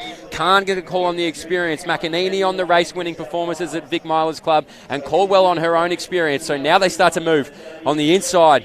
It is going to be Kahn. She's going to try and lead it through. McEnany on the outside. Caldwell's going to split the middle. She's coming through now. Abby Caldwell. Kahn still in front, and I think she's going to hold on. So it is going to be Kahn in 2:06. Caldwell 2:07. McEnany 2:07, 2:08 as well. As the rest of our girls come through now. Connor Gist, that's 2:13. Next to her there will be Claudia Carter. And rounding it out, Anna Caspis, who did a lot of the early work. So phenomenal racing. 2:06 is moving, and that's a negative split. Well, that was a race. That is negative split. Always trusted the class of someone like Brittany Kahn to come through in that second lap, but Gigi McEnany had that real speed, 400, 800 metre athlete, and then Caldwell. That was an awesome performance by her. A couple of seconds PB, I think, as well in the end. Well, and just came through the middle. They left a bit of a gap for her there. She saw her opening and just made the most of it. So that's great tactical racing. Small field, and we saw 2:06.6 for Brittany Kahn in that race for the winner. Small field, but awesome racing. That was unreal, and actually probably easier to call with only a few names to identify on the track as well. Didn't have to try and pick them from the other side of the track. Yeah. And that's everything for our 800 metres. Some fantastic performances and some fantastic times. My pick of the night from the podcast last night, Darcy Pound, came through for second place in that 800. So I'm going to call that a win behind a 1:47 lead. Yeah, all right. It's you didn't pick him to win. You just picked him for a good performance. So a second place to only Jack Lund's 1:47 is a pretty good call for an outstanding performance. My pick of last night, one to watch, once again not necessarily for the win, but for a great performance, is going to be Jemima Russell in this women's A 1,500 metres, which is coming up in about 5 minutes or so. She's seeded 7th in this race, but she's been running at college for the last few years and has, obviously spent last bit of time back in Australia. And, I'd expect her to come in the top few athletes. We do have... Actually, I was expecting Katrina Bissett to be... Katrina Bissett is racing, just as we look at our start list here. I couldn't see her name, so I would expect Katrina Bissett to take out this 1,500 if I have to tip someone. Georgia Hansen is coming on with the fastest seed, but how many strong 1,500s has Katrina Bissett run since her 800-metre Australian record? It will be great to see her in a strong race. Yeah, we're in for an absolute showdown, I think. So many talented ladies about to put their foot onto the track, the best track in Melbourne. Victoria, best maybe track, even the Australia. home of the PBs, blah, blah, blah, blah, blah.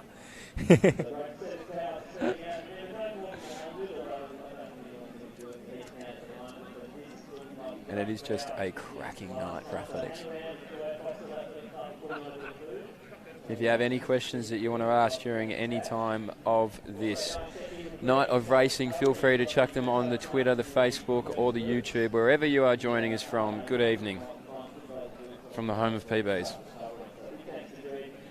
If you're only just jumping in, I am Mitch Dyer. I'm here with Michael Masseni, Lachlan Rayner doing most of the work behind the scenes with many amazing, talented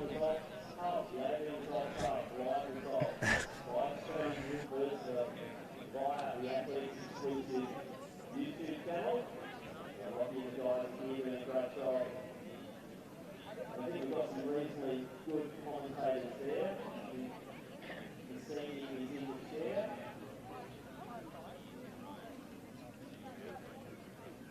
Training camps kind of fallen by the wayside for myself. The camps actually still exist for some of the junior athletes. I always try and get up to Falls Creek for at least one session, more for nostalgia, I guess, to get amongst it, to hang on to a bit of fitness. So whether it's the 1K session or the 400s, this year it just happened to be the long run day, probably the windiest, rainiest day I heard of the week or so that people had spent up there to that point. So yeah, it's always good fun getting up to Falls and just seeing the so many different athletes, so many different levels, and yeah, doing a long run was actually kind of perfect because did get to run with a few different people along the way and just have a bit of a chat as well. So how about you, Mitch? When's the last time you were up at Falls? Look, I haven't been at Falls, I reckon.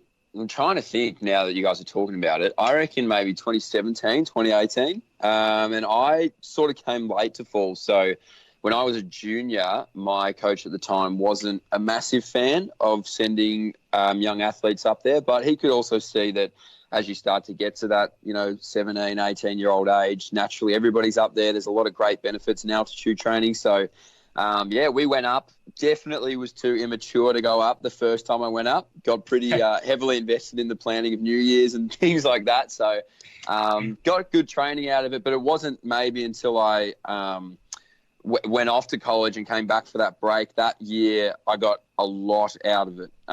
Definitely went up and hit some pretty big sessions. And that's the thing with Falls. Like, you can get up there and crank out some massive mileage, but a lot of those people tend to come back injured at times. So it's also about just learning your body and learning, when you get up there and you start doing those 8x1K, getting into that rhythm of things. It's just figuring it out and understanding that you're probably not going to hit it quite the same as you do at sea level. So, yeah, I loved it up there. I love the time just chilling out. No one's on the mountain, obviously, because there's no snow. It's just all runners. You're all having a good time. Of course, a cheeky New Year's is pretty fun. Too much of a good time sometimes. Yeah, but yeah, I loved it. So for any young athletes out there, for sure, if you can get up to Falls and do it well, it's definitely worthwhile. But if you can hold off and just enjoy running still, back home with friends and all that sort of stuff when you're younger, then that's totally fine as well. But hey, can someone tell me? I've got a little bit of vested interest in this. Andre Waring, can someone tell me how fit that bloke is? Because all I see on all the photos of the Wolfery is him up there with Grego, with Jack Rayner, with all the big dogs. Yeah. Someone give me a read on that man because he's hot. He's looking hot. Very much king of the mountain up there by the looks of it at the moment. He's cooking. I love to see it, and it's good. So, and the other good thing about Falls is the senior athletes definitely mingle with the junior athletes as well. I mean, I know obviously you're doing different sessions and things like that, but like that was a really good chance for at least, man, I'm not sure about you boys when you're younger, to mingle with like the Brett Robinsons, the Gregsons, those sort of guys, just to be up close and personal with them, and the Jen Lacazes, the amazing women that get up there as well. Like there's just so much breadth of talent. I always get jealous the years I don't get up there. I get a little bit flat. I just know how good it is up there. You do always see some people go into the sessions as well and almost getting a jog done earlier. I'm talking more, the mums and dads or the junior athletes who almost just hang out and watch the 1K sessions. Yeah. I remember years going up and seeing the likes of Collis Birmingham and Vincent Lawrence and Grego and Stewie just almost do these 1K sessions, and they're after the first K, they're already 50 metres ahead of the pack, and it's just amazing to see these guys, training, and it's even better if you can jump in the same sort of, I guess, session as them. Oh, 100%. And you really get worked out. I remember my first year up there, I just thought I'll just jump in, go up with the front blokes, it'll be fine. Honestly, I reckon they put about 500 metres in me by rep 3. It was disgusting. And so you just get figured out so quickly and you just learn so much up there. So I I get a bit flat when I miss it. I love the falls. I love the new.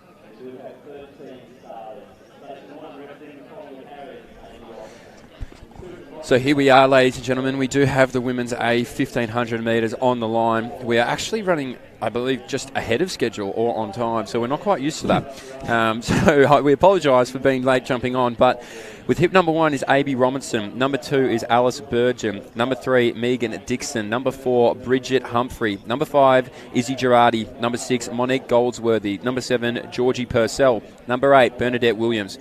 Number 9, Jemima Russell. Number 10, Emma Hogan. Number 11, Amy Bunnage. Number 12, Katarina Bissett. And rounding it out with lucky number 13, Georgia Hansen. So an absolutely loaded field here, and it's going to be so interesting to see how these ladies go for the first race of 2021.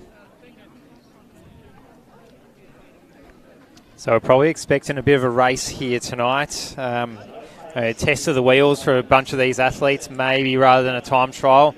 Although the spread of seed times is quite broad, so we would expect to see some of the middle athletes in the field, maybe some of the athletes towards the back, get a bit of a good race. I know the first opportunity for some of these younger athletes to race in an A race here at Milers Club as well. So maybe massive opportunities for some PBs for some of these younger athletes, but maybe towards the front of the field, as we can see, everyone is already quite bunched up as they're led around by Megan Dixon from Deakin, Katrina Bissett from Melbourne Uni just on her outside, our 800-metre national record holder.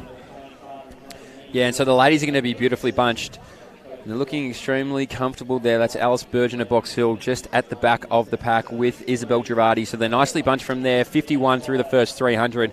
And you're right, that is Megan Dixon leading us now, Katarina Bisson on the outside and Georgia Hansen on the outside of that. So they're all just going to feel it out for the first lap. Nobody looks like they really want to be the one at the front, but it is Megan Dixon who's found herself there. So she's going to lead them through the first lap in about 69 seconds. So the pace is definitely at a comfortable one. Katarina Bissett looking extremely smooth just on the outside. Georgia Hansen just right in the mix as well. I believe she has the highest seeded time coming into the night. And Tuck just on the inside, probably in a great position there if she can get out of the boxed-in position. A bit later on is Jemima Russell in the all-black. She was my early pick for a great race tonight. Let's see how she goes. I will say I spent a lot of time training with Georgia Hansen, and she's looking extremely fit right now. She looks so comfortable on the outside, a world junior athlete as well a few years ago. So she's just going to shadow Katarina Bissett. And on the inside still is Megan Dixon of Deakin. So she has not gone anywhere. The rest of these ladies all nicely bunched up. Just on the back of the leading pack there is Georgie Purcell with hip number 7. So they're going to come through 700 metres, 2:03. So extremely smooth, and they're all looking very comfortable. They're all looking like they can hold this pace for a little bit longer.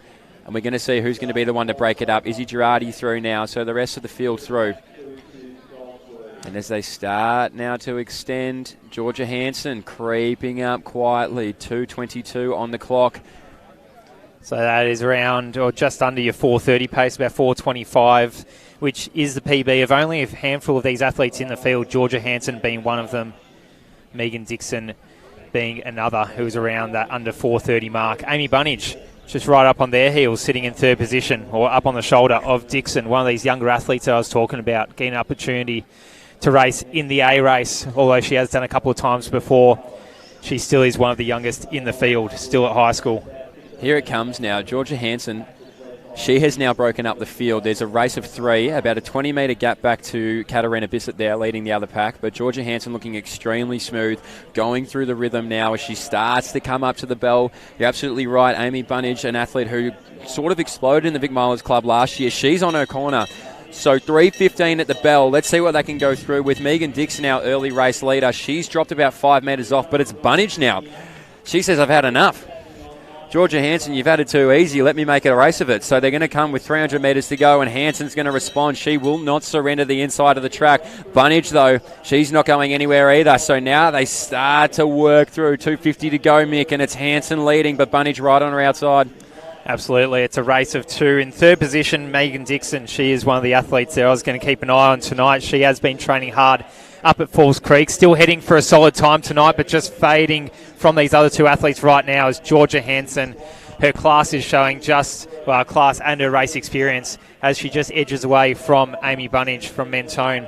So it is Georgia Hansen coming into the front straight, 4:04, 4:05. She's probably heading for a time of about 4:20, which is about 5 seconds off her PB. Still a very strong run in a tactical race.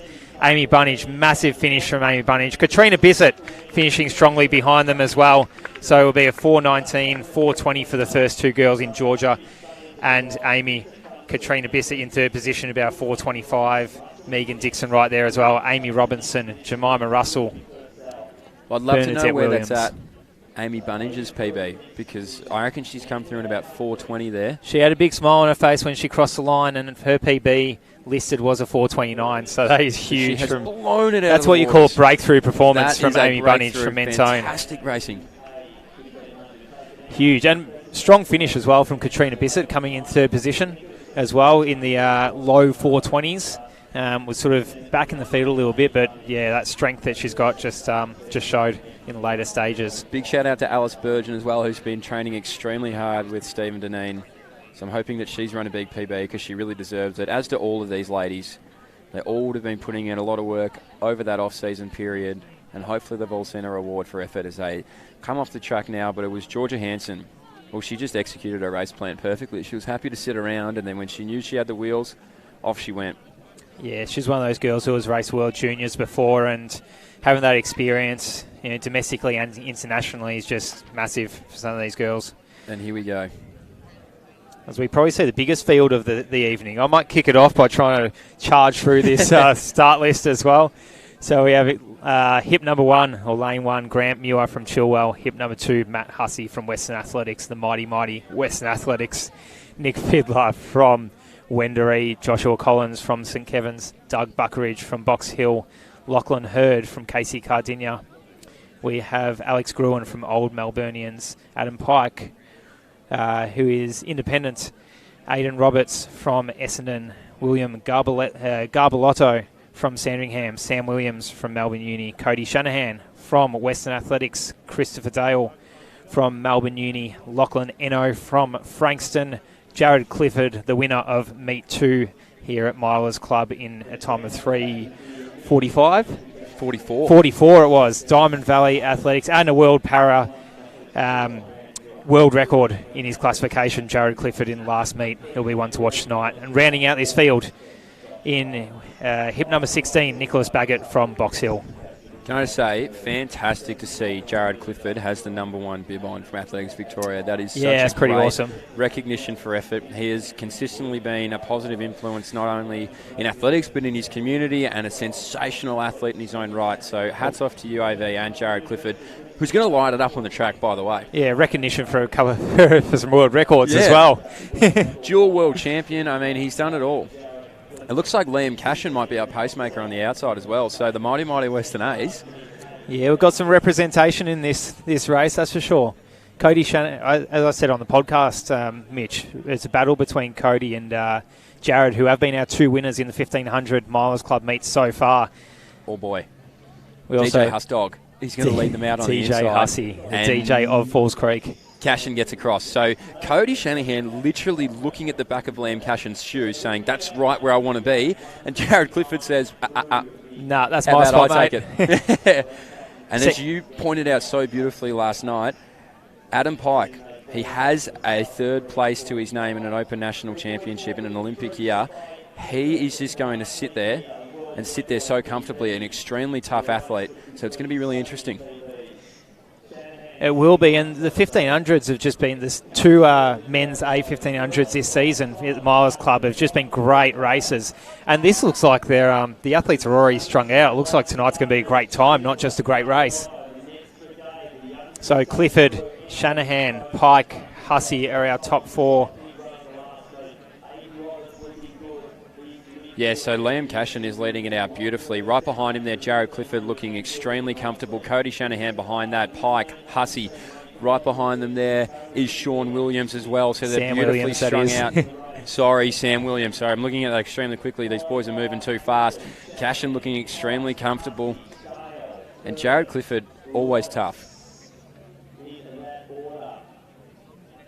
Soon to speed out or speed up, I think get he's out of the gonna have way, to. or I think he gives him a tap on the back and says, thanks for that, mate, but it's my turn now. And just watch Adam Pike. This is where he starts to make his moves. A lot of athletes fall asleep in between the middle of the race, but this is where he makes his execution. So Clifford's going to lead him through. Shanahan looking like a racehorse. Pike behind him there. Still Williams. Husdog there behind one more time. And it is Christopher Dale behind them there.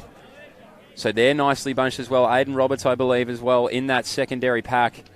But that is Cashin. He's still going. Sorry, I got confused. This is a long pacemaking job. We absolutely love to see it. Jared Clifford might have requested something extremely fast, and that's where we're at. Sorry for not announcing the times either. We don't quite have it in front of us. So we're going to assume it's fast. Jared Clifford leading them through. Cashin looking strong. Pike behind them there. And the rest of the field now starting to make their way through. Matt Hussey starting to fall off a little bit there. And Cashin does step off into lane 2. Oh, no, looks to be deceiving. He has stepped off into the inside the track, though, with 500 metres to go. So he's taken him through a K as Adam Pike gets up on the shoulder of Shanahan and steps in just behind Clifford as Clifford charges towards the front, or continues towards the front with 1 lap to go. So it's Clifford, Pike, Shanahan, Dyer is right there as well. On the clock, ladies and gentlemen, so they're right on time to be under that 3:45 mark. Jared Clifford may be breaking his own world record here tonight. 300 metres to go.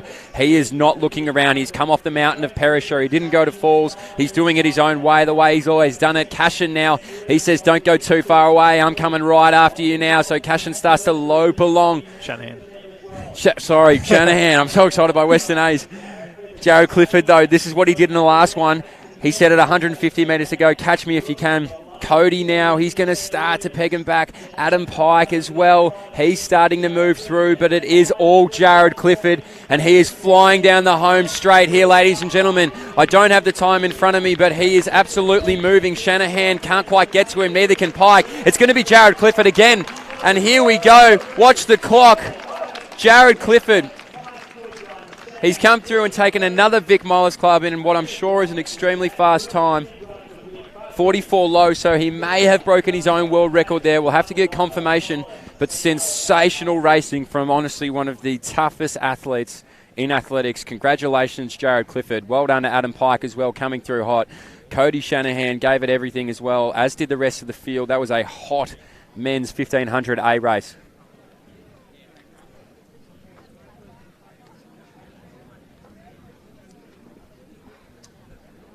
And that is sensational racing as well from Sam Williams. And pretty solid pacemaking from Liam Cashin tonight as well. He looks like he was getting a bit close to Jared at about midway through, but obviously bridged that gap a little bit, saw him through to 1,000 metres. Jared absolutely wrapped with that performance as he's high-fiving everyone.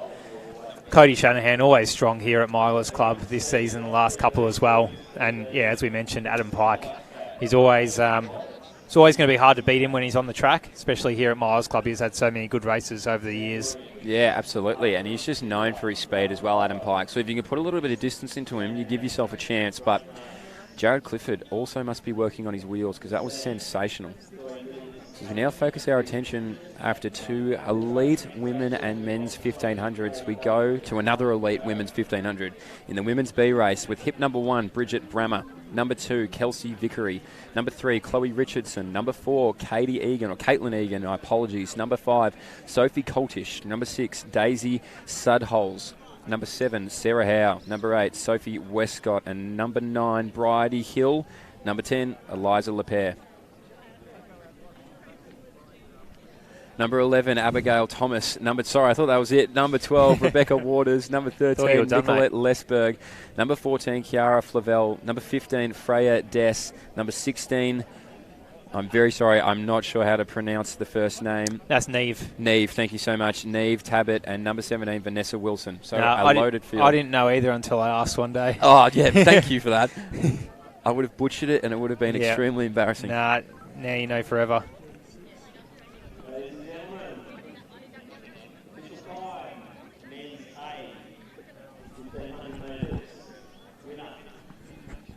So as our ladies get ready, they're in the starters' hands.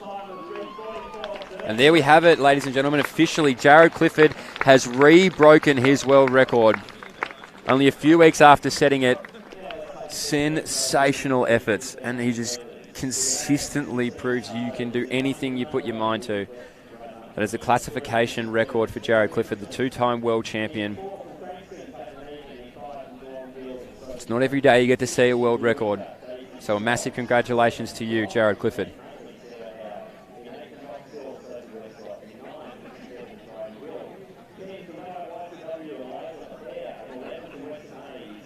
And for anybody here watching along who thinks this looks like a bit of fun, absolutely sign up to your local athletics club. They're always looking for numbers and always looking for people to participate. So if you get the chance, get down to a lovely squad and make the most of what is actually a great social sport. You can see around the crowd tonight, it is loaded with friends, family, fans, officials, everybody included. As we're away now in our women's B 1500 metres, they're going to sort themselves out early, but it looks like a pretty hot pace to start it off. As our ladies now are going to find their rhythm through the first 100, tightly bunched as expected, and they'll try and sort it out. It's our Lilydale athlete in Kiara Flavel. She's going to lead them out.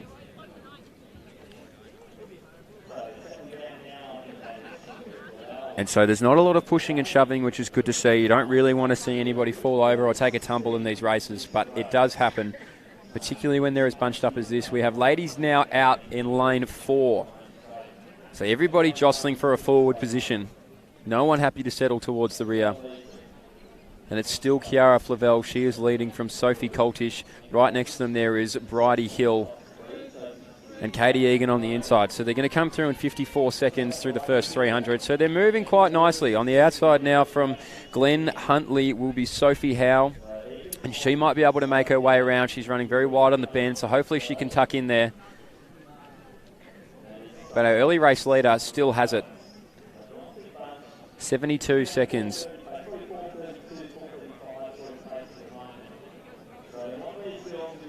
So they're looking incredibly smooth here. I'm just going to wind this race up, it looks like. They're starting to string out a bit now, so maybe the pace is being injected a little bit into this second lap. As they started to really nicely work into it.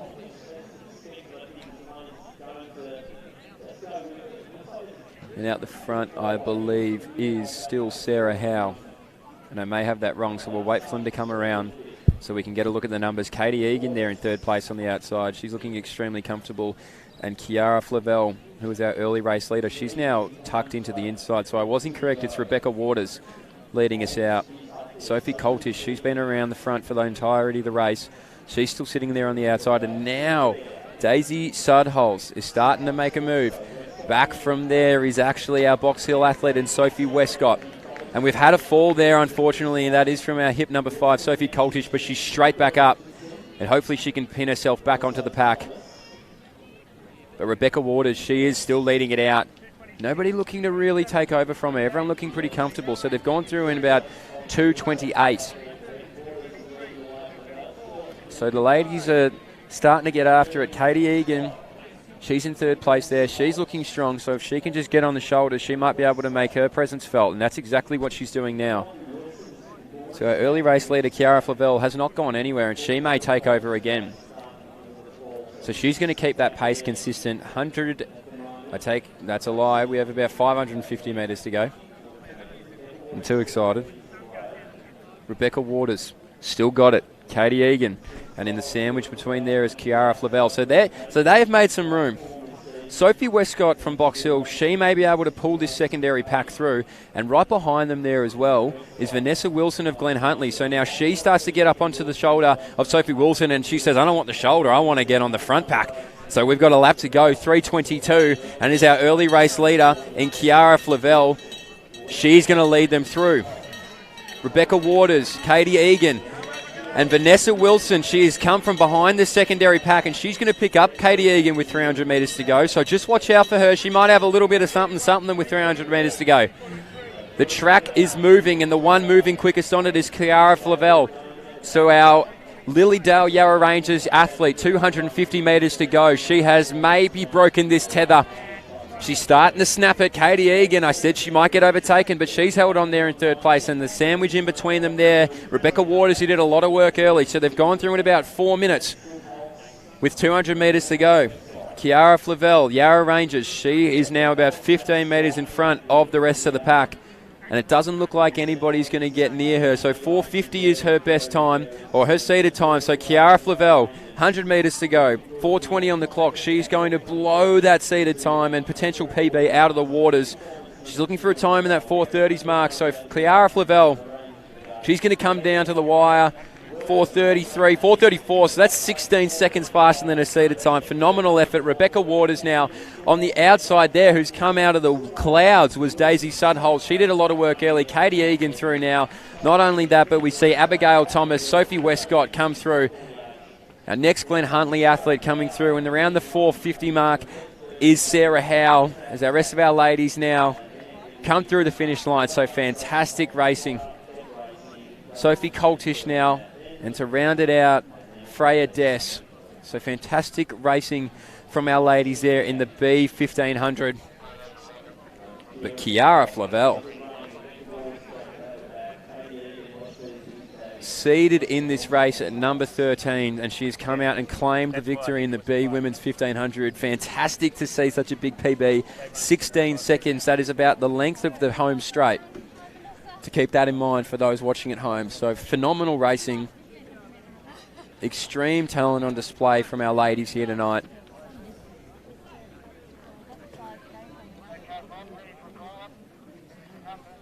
As we now move into our men's B 1500.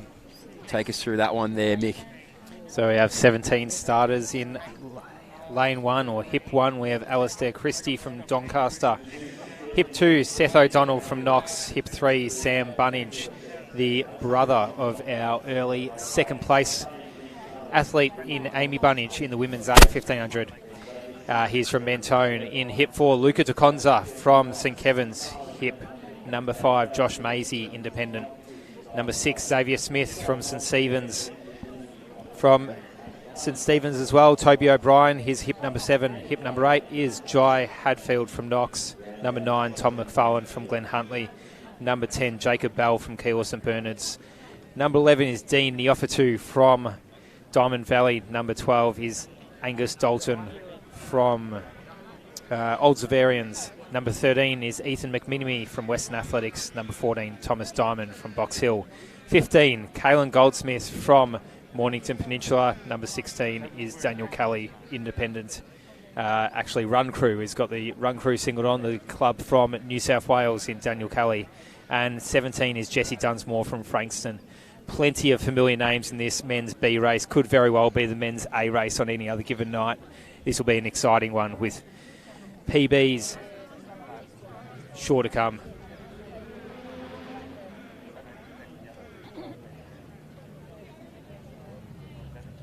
So seed times ranging from 3:55 up to 4:04.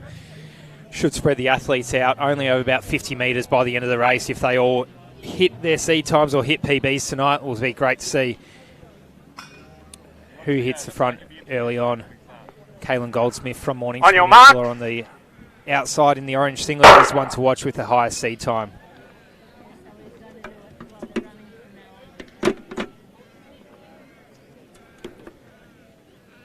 And as the boys get settled in, Daniel Kelly from Run Crew does seem to look comfortable in front of the pack. As mentioned, Kaylin Goldsmith from Mornington Peninsula settles into second position. And the athlete from Box Hill in Thomas Diamond is right there as well. There's a bit of a pack forming.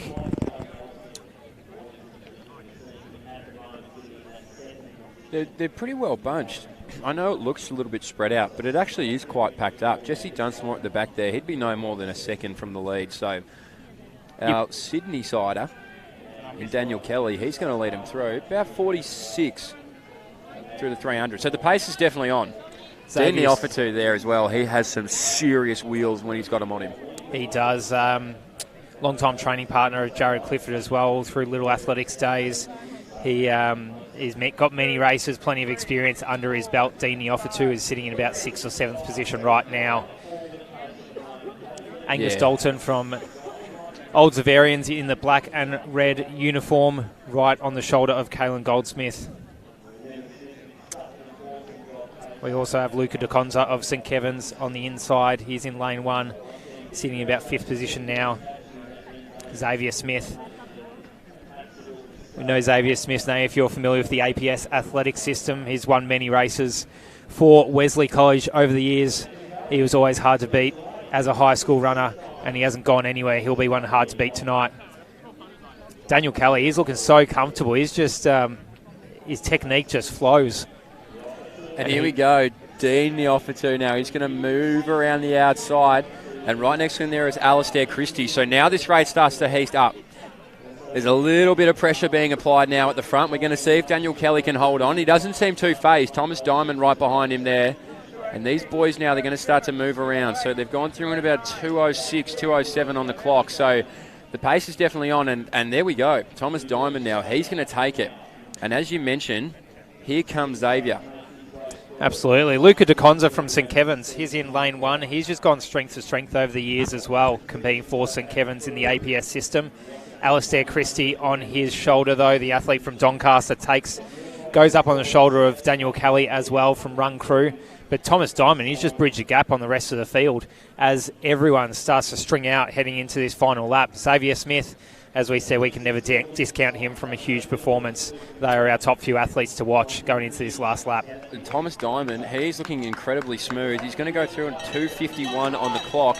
And the man to watch now, starting to come around the outside of them, is Joshua Maisie. So Joshua Maisie, can he get ahead of Daniel Kelly coming into the straight? Xavier Smith just been pushed a little bit off the track there, but he's found his way back on. But it's all Thomas Diamond on his home track. 300 metres to go, 3:07 on the clock. We'll get a read on his PB after the race, but Thomas Diamond, he's put about 20 metres into them. But Josh Maisie, he says 20 metres might not be enough, Thomas. And now we start to bring it back to 15 metres. So 3:20 on the clock. Maisie now. Daniel Kelly's always been around there. So we're going to see who can get it now. Diamond's going to lead us through with 1:50 to go, Mick, but the boys are coming. Yeah, very impressive finishing from Josh Maisie here. Typically a marathon runner in the past few years, has stepped up to that endurance type distance. New Zealand nationality on Maisie.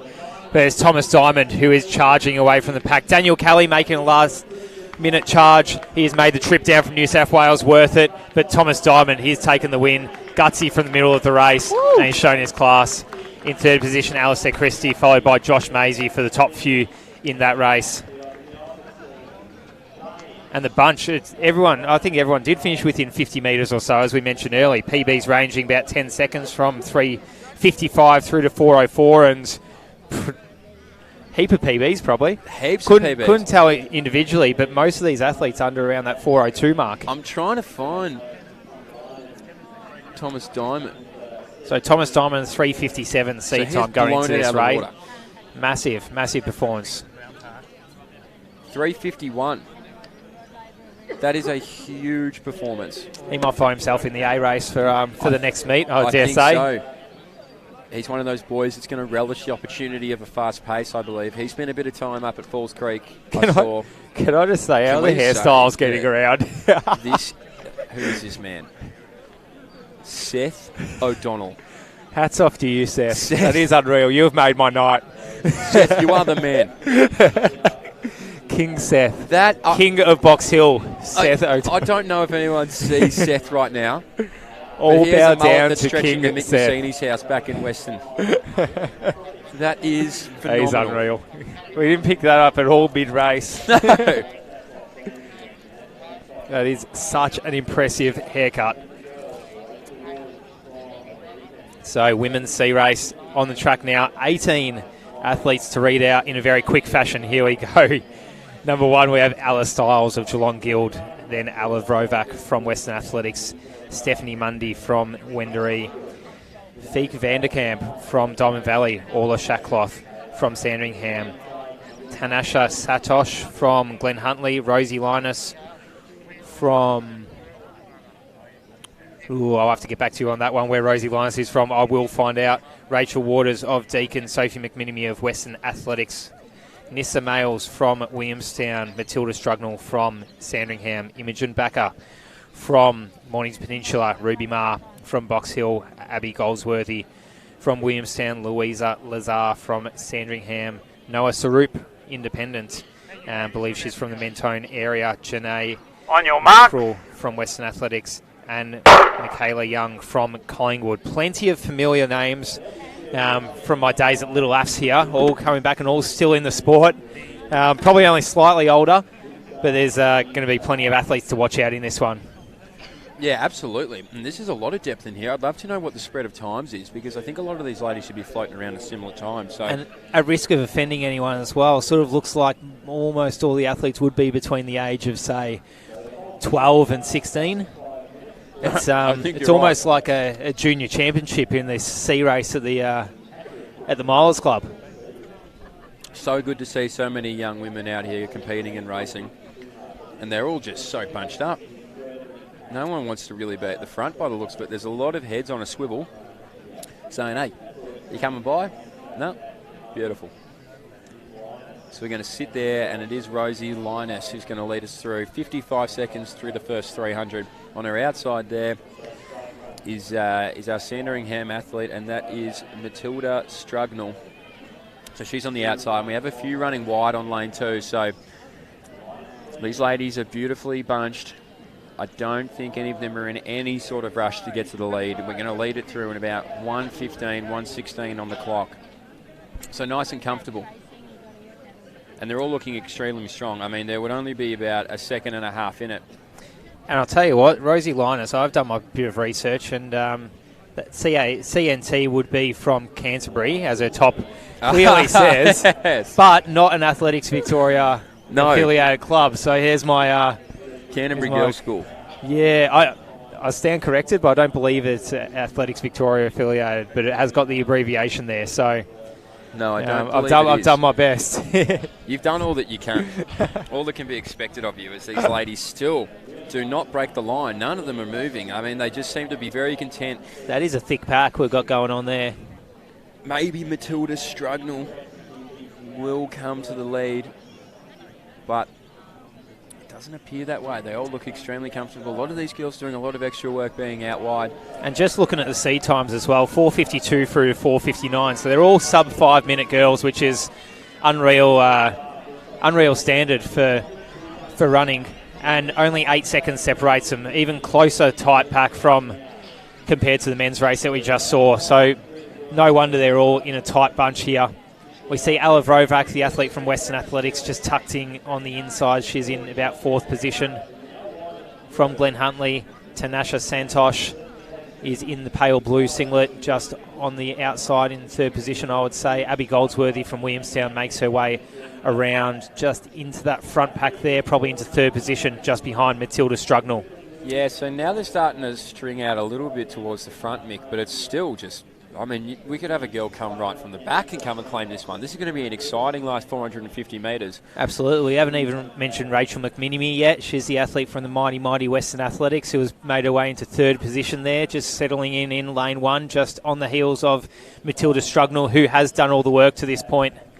Even a Rachel Waters, a lot of experience for Rachel Waters. She's competed in a lot of national championships, and she's sitting towards the middle to the back part of the pack, so they could be coming from anywhere. Louisa Lazar sitting pretty in 5th position as well. Just seeing what's going on out the front of the field. Can't discount her. It is Tanasha Santosh who charges towards the front in front of our leader to this point in the race, Matilda Strugnell. I can watch out for Ella Vrovac. She's just made her way up into just on the shoulder of 4th place, so she could make a move. But I think you're right, that athlete in 3rd place from Western A's, and that is Sophie McMinimy. That is Sophie McMinimy in 3rd place. She's getting a bit of a ride along from Matilda Strugnell. We're seeing across track, it looks a lot further away than it looks on screen right now. They're about 1 or 2 metres separated as we see as they round the bend, and it is still Tanasha Santosh followed by Matilda Strugnell. Sophie McMinimy doesn't just quite have the legs in the last stage of this race. It's going to be a race of 2 out the front unless there's a late challenge as we see the athletes rounding the bend. Yeah, Santosh on the inside there. Can she hold on? I'm not 100% sure, because now right on the outside we are going to see one of our early race leaders in Imogen Baker now. So Imogen Baker starting to make a move. Sorry, Matilda Strugnell. Matilda Strugnell now on the outside. She's going to claim it in 4:48. So 4:49s, they're all starting to come across the board now. Our PBs for the first 5. Ruby Ma now, she comes through the line. So a lot of PBs out here. And great running from Matilda Strugnell there. She knew what she obviously knew she was in PB form tonight.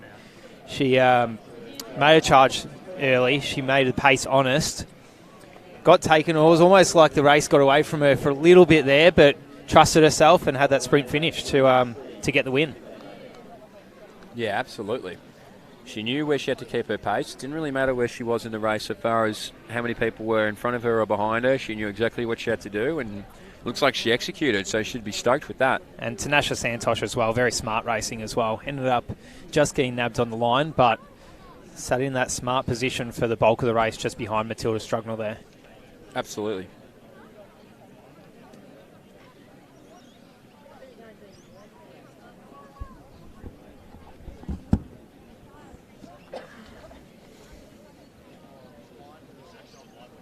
So as we move along now to the men's D800, 1500, sorry, geez, they've already been done. I'll try my best to get through all of these before the gun goes off. Number 1, Thomas Glover. Number 2, Logan Janetsky. Number 3, Scott Benedict. Number 4, Lachlan Addard.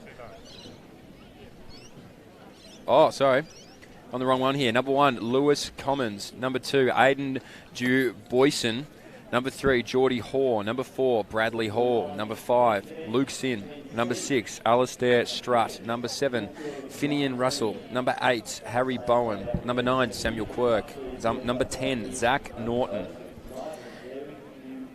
Number 11, Sam Alberston. Number 12, Bailey Morrill. Number 13, David Grieg. Number 14, Archie Noakes. Number 15, Xavier Johnson. Number 16, Wolfgang Kotra Nemesi. Number 17, Jack Hynam. Number 18, Reese Hadfield. And rounding it out with number 19, Ruben Howard. So a massive field. And once again, this is almost a who's who of Little Athletics Championships from a few years back. There's lots of familiar names, lots of athletes there who have raced many times for Victoria, many times at the State Athletics Championships, and many times at Milers Club. Do we have a pacemaker out wide there, I believe? It looks like. Yeah, in a plain singlet, the red pacemaking mark, singlet of the Box Hill track. Stand up. Toes behind the line, guys, not over it. On your mark. Yeah, they know better than this by now. And here we go. And I would hate to hear them say stay stable, because when you've got 19 blokes on a start line, it is pretty hard to be stable. So these boys are going to work it out. Pacemaker does his job, gets to the front. We'll wait for these boys to move around a little bit before we call it. Not a lot of room between the PBs here. 405 to 408. Wolfgang Kotra Nemesi, he is our fastest coming into this, our man from Collingwood. And Reese Hadfield. He's in second. He is in second place there. So it is Wolfgang Kotra Nemesi. He's going to take up the pace behind our red singleted pacemaker just on the outside there, as well as Archie Noakes of Essendon. So he's getting on the shoulder. They're all going to try and work it out. The first 300 is always carnage, but they're going to come through pretty nicely. They're going to come through in 44 seconds. So they are not messing about for boys with 408, 405 second PBs. They're all chasing it tonight. Absolutely. It's 64 second laps to hit 4 minutes on the head, and they've gone through in about 62 seconds there. So they're not that quick. Actually, probably pretty smart pacing from at this point, and as you hope it would be with a pacemaker leading you around. It's pretty easy. It makes it a lot more comfortable, a lot more relaxed. If you've got that pacemaker there, you just have to tick along, as Archie Noakes is doing beautifully. Yeah, Archie Noakes, and then he's just leading there from Wolfgang Kotra Nemesi. And I'll just stick with Wolfgang because that is quite a long name. So it's a fun name to say, though, the old double barrel. It is a great name I reckon that rolls off the tongue. Absolutely it does. And I don't know who our pacemaker here is, but he's doing a phenomenal job. Behind him, Archie Noakes. Wolfgang Kotra Nemesi, he's right on his shoulder there. Geordie Hoare, he's sitting behind them there with his teammate Xavier Johnson behind them.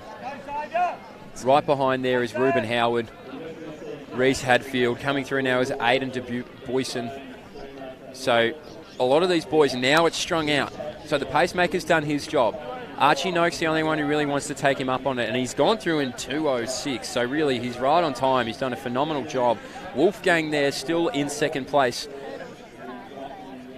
Now, Mentone boys, I don't know if they're training partners, and I don't want to make assumptions, but they are working beautifully together. Even though we know that it's just as likely as not, let's just assume they're club mates, because it's a great thing to say.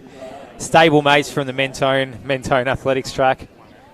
So Archie Noakes does lead Wolfgang Concha-Nemesi and Reese Hadfield in third position, and all the Mentone boys leading the pack, the second pack. But we have seen that the second pack does sometimes work together, as the peloton does in the Tour de France cycling, and chase down the leaders. But it is about 20-30 metres that front few have got each other with 1 lap to go. Archie Noakes, 52 on the clock. Absolutely. Who's looking goods here with a lap to go? Is it going to be Archie? Is it going to be Wolfgang? Or is it going to be Reese? Bailey Morrill as well. He's going to try and make up that distance to the front pack. So Archie Noakes, he's done a lot of the work. 300 metres to go. Wolfgang now starts howling, so can he get through? He's going to see who's going to have some legs. Wolfgang sitting on the outside, and it is Hadfield there in third. So these boys have all been working beautifully together. As I mentioned as well, Bailey Morrill, he has been metre by metre pegging this field back. It is Wolfgang in second there. I absolutely wouldn't discount Bailey. He's someone who's raced against Wolfgang for a number of years. And Hadfield, check him out. Go a couple of metres on the rest of the field, but check out Bailey Morrell. Don't let him go out of your sights. He's chasing the other two boys. Hadfield might be a little bit too strong as they round the bend. He charges towards the finish line. It's going to be fast, and in 4 minutes and 4 seconds is the time that they were heading towards. They can say that. Sensational. A lot of boys dipping under the 4 minutes here. Hadfield going to do it. Wolfgang behind him. 354, 355, 356, 357. We're going to get heaps under it here. 4 minutes now. So a few boys just missing the mark. But there would literally be about 7 boys who've gone under, and boys who have just missed the celebrating like crazy. Finney and Russell right in front of us here, absolutely loving it. Once again, we've said this so many times tonight, but that's what you call breakthrough performance. And this breakthrough. Is sensational. Wolfgang embrace there, fantastic racing. A big PB. Huge PB. Huge. When you start getting into those sub 4 minutes, that's you put yourself in another level then, another league. And maybe even a B race for some of these guys at the next meet. That's you don't huge. Forget that. Breaking 4 minutes, you do not forget that. So well done to all the boys who broke it, and to all those who were close, and all those who ran a PB. Congratulations. And it's just getting better and better. As we're getting further into the night, as we were saying as well on the podcast last night, you wonder who. I don't recognise many of these boys as being up at Falls Creek this year. Maybe Lockie can, but. We're here. Reese actually was up at Falls Creek. So we're saying it's interesting to see how people react and how people perform coming off the mountain. So obviously the mini training camp up at Falls Creek has well and truly paid off for him, as he just slaps everyone in the back, hugs everyone, gives everyone a high five. Everyone knows he's had an awesome run. Plenty of hugs going on here. Lots of cuddles. That's huge. Love. And Reese is stoked. I don't think he can believe it. Yeah.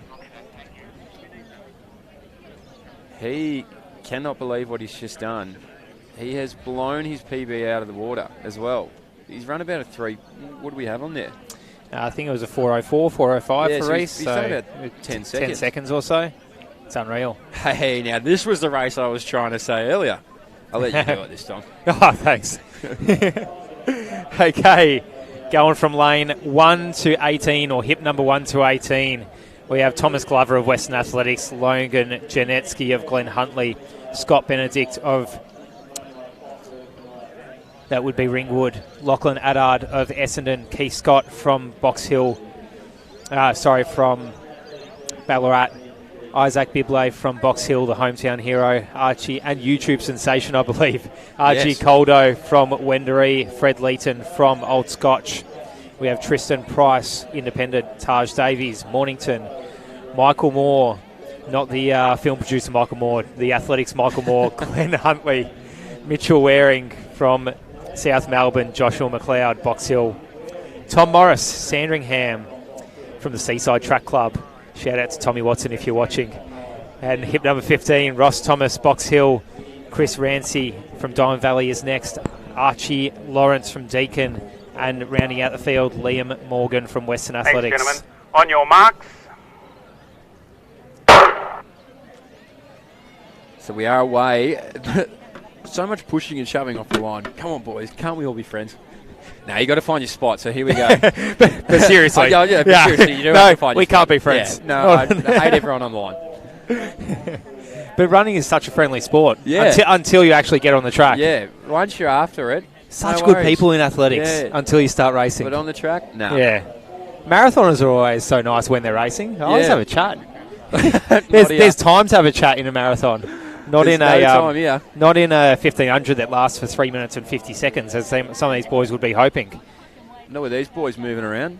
As Thomas Glover leads the field, followed by Fred Leeton. Once again, few familiar names, plenty of young guns who have done numerous Milers Club races. Archie Coldo moving his way to the front of the pack in about 50 seconds for that first 300 metres, and the pace is on. Watch out for Josh McLeod, Box Hill, hip number 13. He's sitting about midfield next to the YouTube sensation Isaac Babili, or Biblay, I'm not sure. 66, 60, I take it back, 67, 68. So the boys are definitely on. Scott Benedict, Steve Deneen stables as well, beautifully placed in the middle there.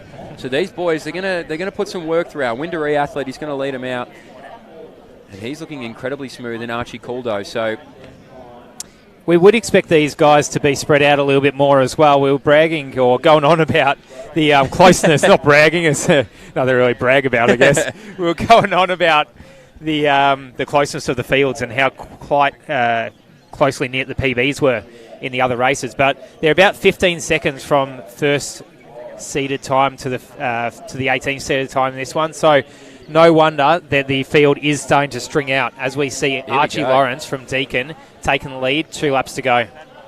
now I reckon Fred Leeton's grown about a foot. Yeah. When I was watching him race last year. Yeah. He has grown about a foot. So here we go. And the man, I said, Josh McLeod, he's sitting on the back. I back Isaac Babili as well. He's looking incredibly comfortable. But the boys at the front, now the pace gets injected. Now they've just said, I've had enough. And as I've said, he's grown an extra foot and he's grown an extra set of wheels, Fred Leeton.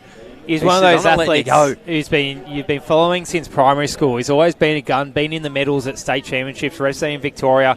And, yeah, all of a sudden he's grown. Yeah, you come back and you go, is that Fred? Yeah, so it's Archie Lawrence from Deakin leading the way from Isaac Biblay. Biblay. Let's go, Biblay. Okay, yeah, Biblay. And we'll confirm after the race for his YouTube channel. We've got to get it right. He's moving. Yeah, he charges his way towards the front with about 500 metres to go. Lawrence just... Well, I don't know if he's fading or if I think Isaac's just charging. He is charging. Television. Look at him. He's going to be on 3 minutes at the clock, so he's definitely on for a PB if he can keep this moving. Isaac... No, he's got no worries in the world. He's packed his bags and he's bought his ticket to the bloody finish line. So off he goes. Isaac Babili, he's moving away from Archie Lawrence, who has done a lot of the work. And it is our man. Scott in third place. The athlete from Essendon, Lachlan Rayner in fourth.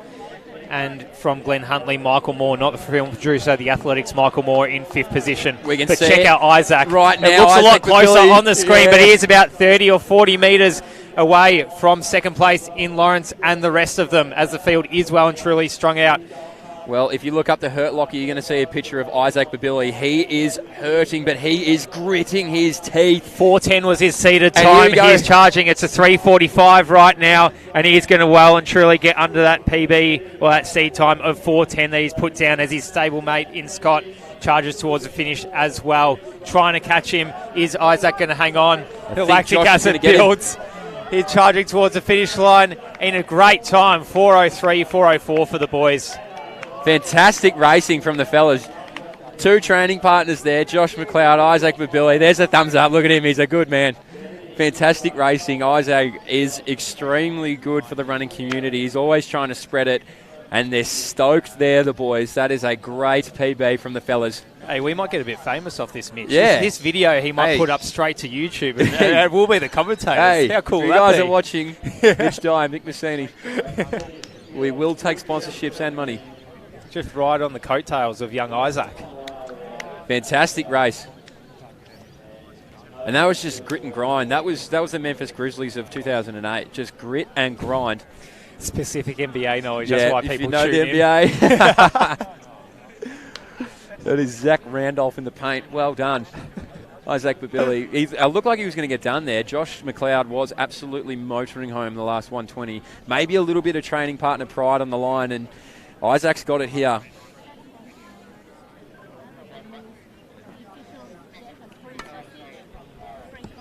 And that is some sensational racing.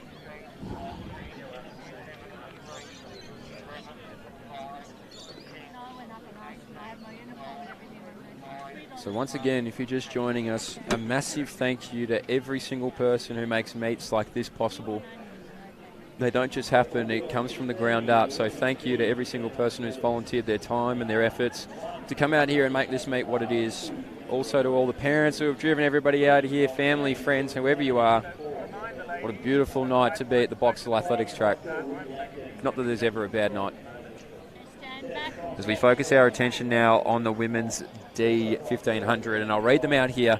Hip number 1, Caitlin Barr. Hip number 2, Angela Williams. Number 3, Georgia Pounding. Number 4, Charlotte Jackson. Number 5, Ruby Atkin. Number 6, Nellie Mitchell. Number 7, Louise Ton. Number 8, Brenna Kroll. Number 9, Stella Crawford-Rust. Number 10, Christine Ashton. Number 11, Kushi Diol. On your 12, mark. Andrea De Jong. Number 13, Abby Hickey. 14, Emily Bartlett. Stand and up. 15, Olivia Ladies King. on the outside, As it's the the ladies are line back up now. further up. The second line. No. When you come up to the white line, it's the next line. On your marks. So we might have some first-time races here. And we are away. And we're talking about the super shoot count early on in the night, and sort of saying that already after a couple of races, you count about 6 or 7 of them. But I think as the gradings got higher, less and less super shoes, more and more spikes, especially amongst these young athletes. Might have to get that count going again as might have to. As the races progress through the evening. I might have counted me chickens before they hatched. Yeah, might have gone a bit early on. I'm bragging about that call. That's the right use of the word. Now we nailed it. So we're on event 24 of the evening, the women's D1500. We've got 7 to go. So 31 events this evening up to the men's J, 1500 metres. So great night of athletics has already occurred here at Box Hill Meet 3 Milers Club as we see Caitlin Barr from Glen Huntly in the lead of this pack of 15 women. So once again, you find towards the front is nicely bunched. A lot of these girls are just going to feel it out. I'm not exactly sure what the spread on the PBs are here, but typically they are pretty close. So these ladies will be able to, and they probably a lot of the time would have raced each other before. They know what they're after. Yeah, so there's a 16-minute buffer between the times here, so not a lot in it really.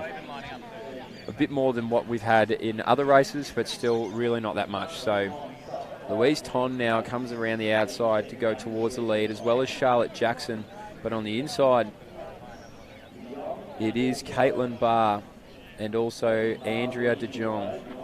So these ladies, it hasn't changed all that much. Nellie Mitchell as well there in second place, or third place I should say. Louise Ton on the outside of that. So now they're starting to break apart the pack a little bit, and that's what we're finding in this second lap. We're starting to see who's going to put themselves where and see what sort of race is about to unfold.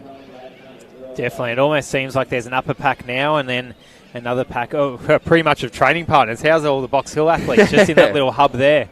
Well, great on the home track. Plenty of Box Hill would have to have the most amount of athletes here tonight. That'd be a given. I reckon. By a few. It's almost a training night down here at Hagenauer Reserve. Oh, you almost have to compete if it's at Box Hill. And I reckon that's the first time that the name of the track has ever rolled off my tongue. Yeah. Yeah, well, Hagenauer? Lockie taught us. Yeah. So Caitlin Barr still in the lead of this pack. Angela Williams, the number 1 and number 2 hips, are the number 1 and 2 placed athletes in this women's D race so far. Andrea De Jong in third position, just settling in to her stride there, the independent athlete. Abby Hickey from Sandringham is in 4th position, or 5th position, should I say, and Louise Ton from Box Hill, another Box Hill athlete at the Box Hill Athletics track in that front pack. So the camera might be deceiving once again as we look across the track. The athletes are more and more spread out. And Caitlin Barr, she's been leading all night, but it seems her lead is now just increasing a bit as the others are just trying to hang on. Yeah, absolutely. They might be able to peg it back, and they probably will, but Caitlin Barr is looking incredibly comfortable. I mean, she seems pretty content with being at the front there.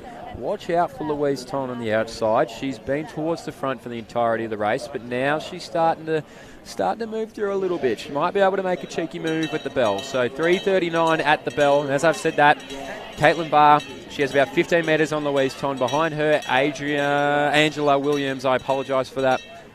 And back from there, Abby Hickey. And 1 lap to go as well. 3:39 at the bell. If they want to break 5 minutes, that's about spot on pace. So Caitlin Barr, if she's looking for a PB tonight, she's going the right way about it. Hey, Caitlin Barr, have a day.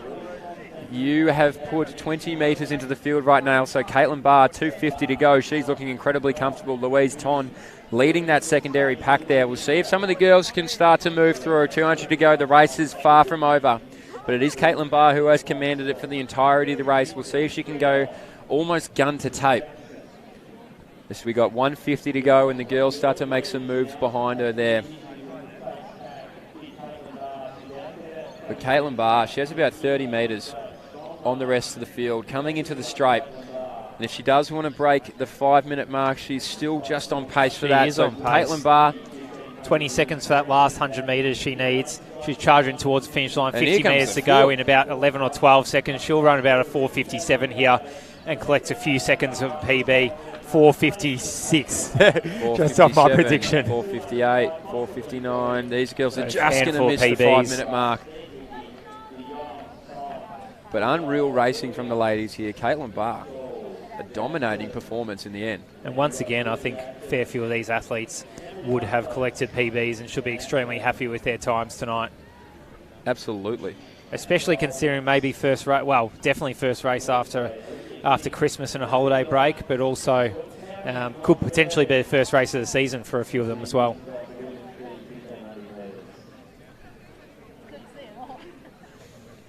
And it is an exciting second half of the season that we've got. There was a few racing opportunities pre-Christmas with the Athletics Victoria season happening on the weekends. We've got a few rounds of that in pre-Christmas. We've got a couple of Milers clubs, plenty of local club time trials as well. But on the other side of Christmas, we've got a fair few club run meets. I know there's a couple coming up here at Box Hill later in the season. I've heard a couple of other clubs are planning on some other meets, some local meets, or much like the Vic Milers Club meets that are coming up. So lots of racing to look plenty forward of to. opportunity for people to get out and compete, which is great. Now everything feels a bit normal as well. Well, pretty much completely normal. It's normal now. Yeah. And this, I will say, has been the best timed Vic Milers Club I've ever attended. The officials have done a phenomenal job tonight. And they're never usually that far off, but this is perfectly on time. Well, it's not only on time, it's ahead of time. Yeah, it's ahead of time. Which, if the athletes are all there waiting to go, why not? Okay, to read our athletes for this men's E-race, we have Luke Hunter of Yarra Rangers, Raymond Jensen of Athletics Waverley, Joshua Hawkes of Wendouree, Andy White from Old Scotch, owner of Oat Running, some awesome running socks you can buy from Oat Running from Andy White there. So jump on Instagram, check him out. Will Hyde from St Kevin's, Lachlan Higgs from Diamond Valley, Joshua Augustinus from Old Zavarians, Abdi Haji Ali from Western Athletics, the mighty Western Athletics, Georgian Abbott from Box Hill. We have Ben Collins from Knox, Angus Norman from Yarra Rangers, Jack Bowen from St Kevin's, Ben Purser from Doncaster, Delan Ego DeWatt. Actually, he's not in the field because he raced the 800 earlier this evening. Matthew Venner from Knox, Tom Forster from St Kevin's, Daniel Malone from Knox, Jackson Glover from Western Athletics, and Harvey Anderson to round out the field. Knox has become fair few Knox athletes. Yeah, as well. They're trying to do a Box Hill on Box Hill. I remember it was Scotch last year. Yeah. The Mullers. They're probably all training partners too. I'd say so. Yeah. Car park haircut. Little Craig Engels vibes. Knox, the home of the haircut. Yep. So towards the front of the field, at the front of the field is Jack Bowen and his clubmate in Will Hine. 1 and 2, the boys from St Kevin's lead the way, going through the first 300 metres in 47 seconds. Say Raymond Jensen as well now come around. I dare say maybe a brother of Cillian Jensen. I'd say that'd be a fair guess. And the swagger of Knox athletes are to follow. From Old Zavarians, Josh Augustinus. They've gone through, I reckon, in about 67. So the pace is definitely on. We see our Western A's boy now. He comes right around the outside to get to the front. So Abdi, he's done a bit of work, Abdi. Yeah. He spent a bit of time up at Falls Creek recently. He's one of the people who come off the mountain and charge towards the front. So PB's ranging from 412 to 420 in this race, and Abdi actually the lower seat of him at 420, and he is taking this race by the balls with a big smile on his face. Guess what? Abdi said, boys, this isn't a training session, it's a race. Actually, that's not a smile, that's gritted teeth. I love this though. It's, I actually remember a race last season where Abdi did the same thing. I think it was the first 5K he'd ever raced. Yeah. And he absolutely charged towards the finish, but he hung on. Yeah. He did it. I'm going to back him here. He's looking strong. He's looking comfortable. He actually is looking comfortable. Some people go to the front like that and they look a bit uncomfortable, but he's looking the opposite. Nah, he is looking like that's where he's meant to be. That's his spot in the world right there at the front of this race. Anyone who wants to take it from him, well, good luck. Because he's broken it up completely. Absolutely. And Jack Bowen and Will Hine are doing their absolute best. The training partners, we'll assume they're training partners because they're wearing the same singlet from St. Kevin's. Jack Bowen was in a lot of races last year from memory, so it's good to see him back. Yeah. To see our Knox boys now, the swagger. The swagger of Knox boys. I'm going to have to look up the actual term for the collective of Knox people, but I'm going to go with swagger. He's coming after him. So Matthew Vigneault, he's going to put on for the city of Knox. That's it. As Abdi holds on to his lead momentarily, 1,000 metres gone for the front pack of athletes there. Raymond Jensen still in the mix, the athlete from Waverley who sits in third position, or about fourth position. No, third position. First position. Sorry, and that is the athlete from Wendouree, Joshua Hawkes, who has taken the lead. 1 lap to go. 305, 304, thereabouts. Close enough, they say. Benjamin Collins is right there, the athlete from Knox, amongst the swagger. Abdi settling into fourth position there. Still a strong finish. He'll collect a PB of 420, I would dare say. Oh, yeah, he is snapping necks and cashing checks right now. 280 metres to go. He has felt himself right now lift to another level. The swagger coming, though. And Abdi, he said, you thought you were done with me, boys. You thought wrong. 200 metres to go. 3:36 on the clock. This is any man's race. And I told you what he did last time. You didn't listen to me. And big Abdi. Abdi has said, I've had enough, but the swagger's not going anywhere. The swagger says, hey, we've got to put on for Knox right now. Abdi with a smile. It's not even a grimace, you're right. It's actually a smile. As we start to see it come down now, who's going to want it the most? Abdi's got it. He's right in front of Matthew Vigneault, and Vigneault coming down, and now also Benjamin Collins. Vigneault has got it. In a time of 4:07. Abdi still collecting a huge PB in a time of 4:08. They are your first three across the line in this men's E-race. Huge race from the boys here. They have just fought it out till the final seconds of that race, which is exactly what you want to see. How do you love it when the sport's made exciting like that? Oh. You don't know what's going to happen. Someone's charging towards the lead. A real peloton Tour de France type situation. It just keeps you on your toes, Mick. It just keeps you on your toes. Those boys just wanted it. Every man and woman, boy and girl who's stepped foot on this line today has wanted it. Especially after 25 events here at Box Hill. You just love to see it. It's something that gets you up out of your seat, literally, 25. If you could see us trackside. Give me another 25. We're close too.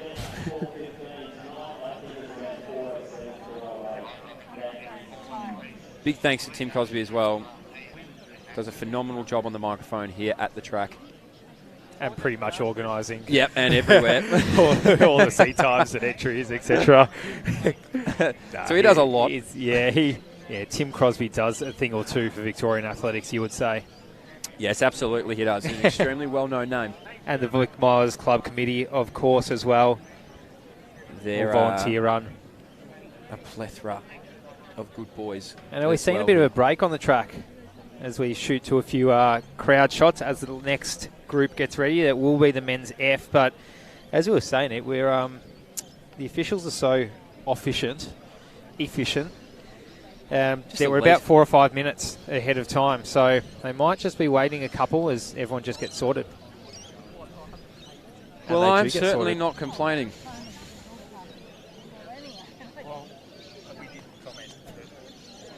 That was the disadvantage coming And the other good thing is, a lot of people have already raced, hung around. Absolutely. A few people from our A and B races. Everyone just is missing their athletics fix. Everyone needs it. Like, yes, we can keep Watch Chewy break records around the world, but right here in front of us, we had our own world record broken by Jared Clifford. Again. So to read out competitors in this men's F event, we have in lane 1 Tom Worsterling from Scotch. Lane 2 we have Jackson Unthank from Ballerine, and that's what had me confused. The athlete from Scotch isn't on the start line.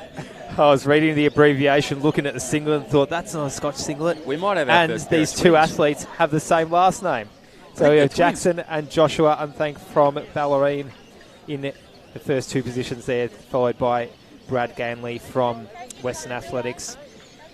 Sugil Hong from Mentone, Teddy Banks from Mornings Peninsula, Hugh Olorenshaw from Wendouree, Aidan Velton from Glen Huntly, Bryn Lonergan from Melbourne University.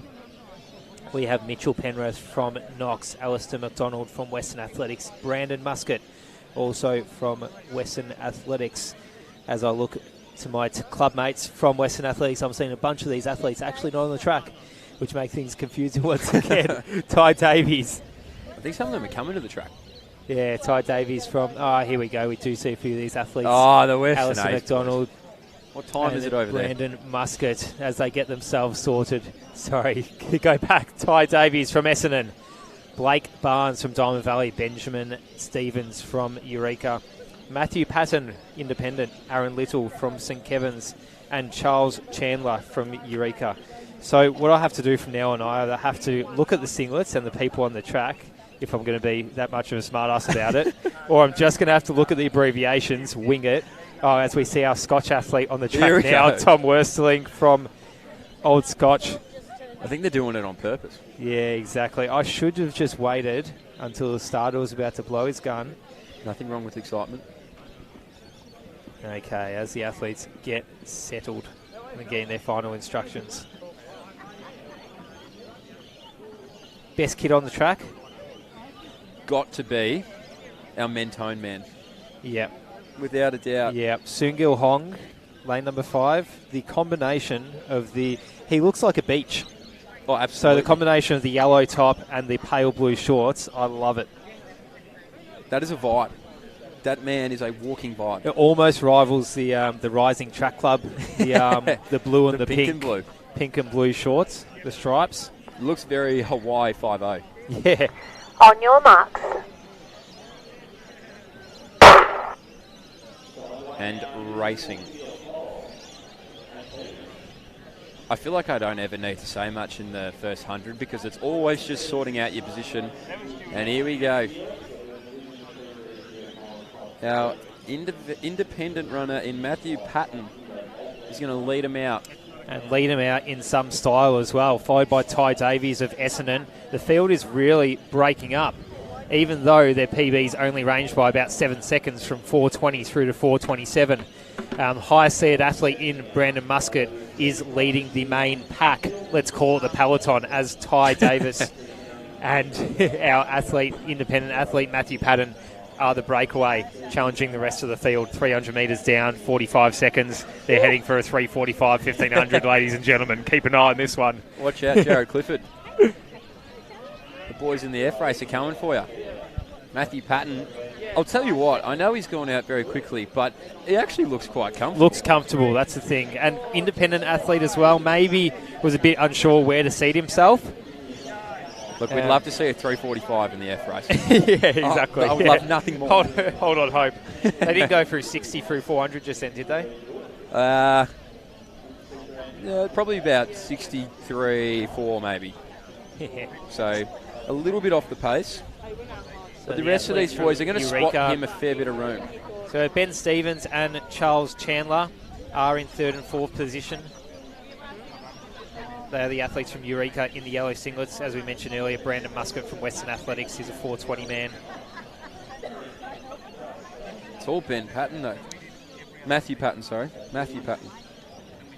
It is swift running, and yeah, he is looking relatively comfortable with a massive lead. Goes through in 2 minutes. Oh, well under 2 minutes. 1:56.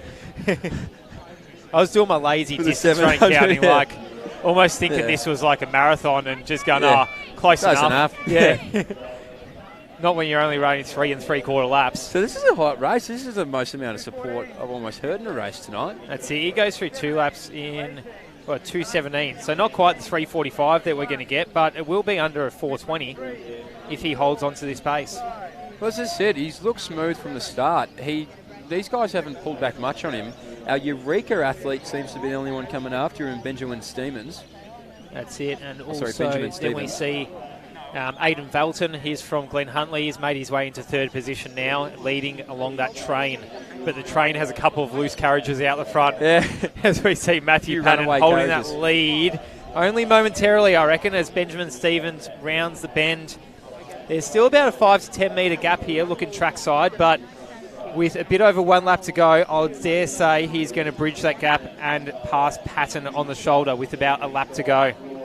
Yeah, and our man, Aidan Velton, he's making a move, and now here come the Western A's boys. How's Alistair MacDonald making his way into 3rd position. He is proudly an over 40s athlete, breaking all his age PBs and all the age club records as well, which you would hope to do tonight. So keep an eye on the front of the field. Keep an eye on Benjamin Stevens, who's broken his way into the lead. Keep an eye on Matthew Patton, the independent athlete, seeing if he can collect himself a PB as well. Alistair MacDonald may get a club record here before the night is out. Matty Patton's having a bit of a laugh, I reckon. He's just let Benjamin Stevens go right around. 200 metres to go, 3:44 on the clock. Now we're going to find out what Matthew Patton's made of and what all these boys are made of. Benjamin Stevens, he has done some work through the mid parts of the race, but here we go.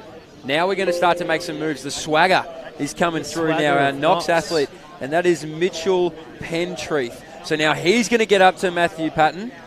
Where was Mitchell Pentreath has come all the race? That is amazing. What a finish. Matty Patton, can he hold on the inside? Mitchell Pentreath, even the Western A's boys are starting to come through now, but it's going to be Matthew Patton. A deserving win for Matthew Patton. Phenomenal racing. Mitchell Pentreath, Alistair MacDonald, Brandon Muscat to round out those top 4. Benjamin Stevens, gutsy run with about 500 metres to go as he made his way towards the front. But Matthew Patton, what a massive run. Fantastic. Always hard to front run. Yeah. And even when you get overtaken early, to come back. That's tough. Lot of gassed boys. And the swagger of Soongil Hong. The Knox swagger. The swagger. You'd love to have that known. Exactly the same.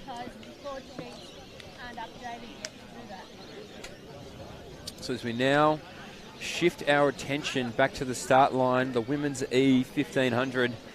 Hip number 1, Olivia Hickenbotham. Number 2, Erin Mariner. Number 3, Lily Purcell. Number 4, Peyton Hodder. Number 5, Samantha Prime. Number 6, Ruby Donaldson. Number 7, Ovendine Amarasari. Number 8, Poppy Donaldson. Number 9, Annabelle Smith. Number 10, Rihanna Watts. Number 11, Zoe Delaney. Number 12, Lenny Williams. 13 is Sarah Black. Number 14 is Greta Ashley. Number 15, Tilly Williams. Number 16, Priya Diol.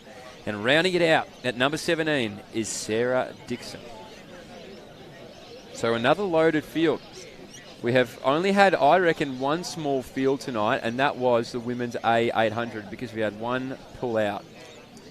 Just a quick side note before this race gets underway. What is with these McDonald's in Box Hill closing at 9 o'clock?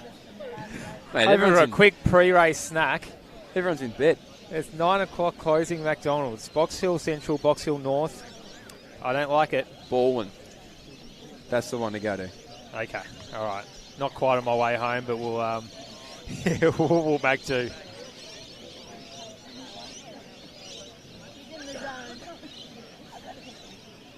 Good to see Sam Prime on track, the athlete from the swagger of Knox. I don't know why we've started that. I love the swagger. Knox is just the swagger from now on. Sam, massively accomplished athlete, taken a bit of time off, always sort of stayed around the sport, but back racing on the track again. I remember having many conversations over the past few years with Sam and just shaking her head at getting back on the track. So good to see her racing at Milers Club. Dare say, spent a little bit of time at Falls Creek as well, I believe. I did see her up there actually. So we'll see how the Falls Creek theory comes into play with this one. Absolutely. I hope you're all enjoying wherever you're watching from. Big shout out to World Tour cyclist Jimmy Whelan watching from his bath. So I hope you're all relaxing and enjoying yourselves and sitting back and witnessing some fantastic racing through every division tonight. I don't want to know how you know these watching from his bath, Mitch. Well, we're pretty close. Probably too close.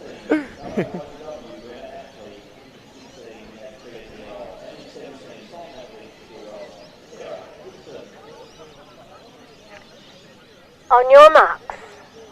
As the athletes get underway. And they settle into position. For the 27th time tonight, 4 races to go. But as we have said many, many times, the races definitely do not get less exciting. Well, we are standing. We weren't even standing for the A races in the middle of the evening. We are standing now because the athletes are that excited. They brought us to our feet. And about. You never know what's going to happen. You might have your predictions for the A and B races based on the athletes you know, and you might know what training they're doing. You do not know what's going to happen in these races, which is so great to see how the races are going to unfold with Lily Purcell, the athlete from Lauriston. You've got a better chance of predicting a lottery than you've got predicting the winner of these races, which is amazing. So many Annabelle girls. Smith from Box Hill in second position, and the athlete from South Melbourne in third position. Yes, we cannot wait for all these people to experience the post-race feed at Macca's, I should say. Personally, I will be heading to Q Macca's to eat some McDonald's with Chonk. So, Chonk, if you're watching, cannot wait for some Macca's after this. As will all these girls, as they've come through the first 400 in 120. So the pace is honest.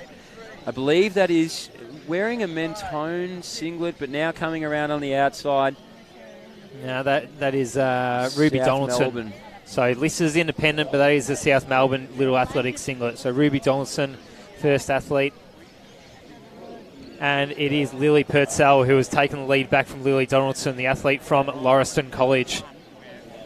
So they are our 1-2, the athletes who are leading this train around the track, about 500 metres in to this 1,500 metres race. Sam Prime, as we mentioned before the start of the race, is from the swagger of Knox Athletics Club, sitting in the middle of the train. She's in about 5th or 6th position, coming around into lane 2. She might want to make a move towards the front of the field here. Honestly, the king of the swagger is Gavin Burren. Oh, his, Lord Swagger. Lord Swagger. He's the Duke of Swaggerville. He is the absolute count of Swaggertown. It's Lily Pretzel. Or Purcell, not Pretzel, in front. You're just hungry, Number mate. 9, yeah. Annabelle, I'm thinking of Macca's now. Annabelle Smith there, Sam Prime now. She's moved on the outside. Peyton Hodder is in the mix as well. She's the independent athlete with the blue shorts. We have a great collective of ladies here. Should I say blue top? I said blue shorts. I meant blue top. We knew what you were talking about. Yeah, you all knew. And this is competition. This is it. You're fighting for the spot. There's about 9 ladies, probably more, 10, 11. You can't count out the ladies just sitting off the back of that pack either. And Sam Prime, the old Falls Creek effect. Yes, here we go. She's been training up the mountain. How's that pack forming? That is thick. Here we go. Now we're moving. 600 metres to go. This is where it starts to happen. So we still have Lily Purcell. She's still going to lead. It's our Frankston athlete, I believe, or I may be wrong with that, or it could be Ballarat YCW. I'm unsure right now. We'll try and get a read on it as we come past. I'd say. But Erin Mariner sitting there in third, and I believe we've got a few Ballarat YCW. So hip number 14, that is Greta Ashley. So now she starts to move around. She's going to put the wheels through. Sam Prime on the outside too. Erin Mariner sitting there in third place, looks incredibly comfortable. And I believe it is our independent athlete as well in Peyton Hodder. So she's sitting behind them there. So 1 lap to go, 3:50 on the clock. Greta and the Ashley girls start to move now. Greta Ashley. She just charges away from the rest of the field, bridging about 10 metres on our second place athlete in Lily Purcell, or Lily Pretzel, as you got your tongue tied. Purcell, Lily Purcell. Purcell. Not going to forget now. Sam Prime will be interesting to see how she finishes off this race. Endurance is her strength, but will she have the leg speed to get herself into the medals, so to speak? I'll tell you what, Greta Ashley, you do you. This is your race. You've got about 40-metre lead, 200 metres to go. This is sensational racing. We have 4:28 on the clock, so she's going to put her foot down and see what she can do. And as you said that, does Sam Prime have the wheels? Well, she starts to move around Lily Purcell right now. So Sam Prime puts herself into second place. There's a huge gap. I don't know, and I don't think she can bring it back, but hey, anything's possible. Still leading us out the front there. 30 metres ahead of Sam Prime, a fast-finishing Sam Prime. Lily Purcell right behind her there. But it is Greta Ashley who's going to come into the home straight. She has about a 30-metre lead. Sam Prime still fighting incredibly hard, as are the girls behind her. But it is going to be Greta Ashley, 5:05, 5:06, 5:07. Entering about with the C time right now. C time about 5:30 for Greta Ashley. Smashes that by about 25 seconds, as does Sam Prime. Phenomenal racing. Erin Mariner now comes through as well. Also, we see Annabelle Smith as the rest of our ladies start to peg through now. That is Ruby Donaldson. Right behind her there is Peyton Hodder. And the rest of the field now starting to come through. Phenomenal racing from these ladies, just keeping with the consistent theme of fantastic racing down here at Box Hill as our last athlete enters the home straight. Incredible racing here. So Sarah Black, PB of 6 minutes, comes through in about 5:40 there. Massive PB, massive seed time.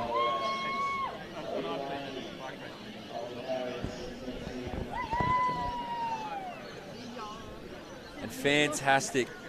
The field is in, and this right here is the best part of athletics. All the camaraderie post-race.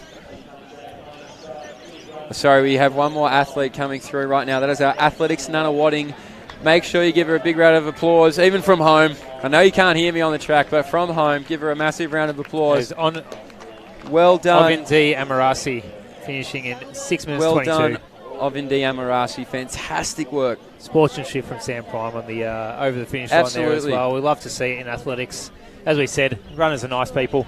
We're the nice just guys. Not on the line. Yeah. Not after the gun's gone and before you handshake at the end.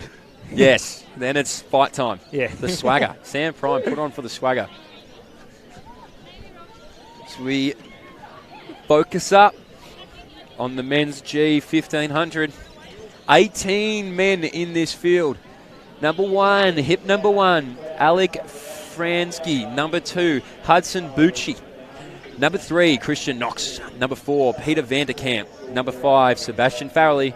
Number 6, Murray Lavas. Number 7, Nicholas Hershen. Number 8, Ryan Costin. Number 9, Cameron Lee. Number 10, Noah Hijazi. Number 11, Zach Granger. Number 12, Corey Malcolm. Number 13, Joshua Johnson. Number 14, Chris Winter. Number 15, Thomas Dello. Number 16, Kaylin Luong. Number 17, Finn Horan. And number 18, rounding it out, Samuel Pearce. Hold on 1 second here.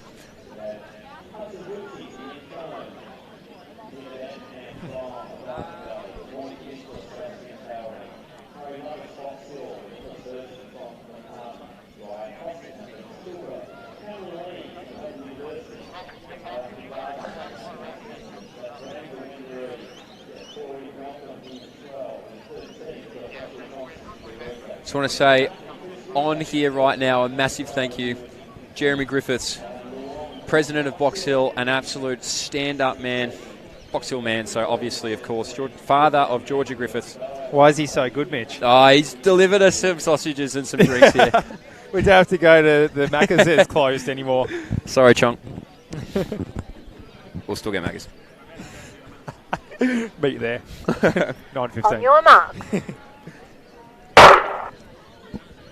And we're away now.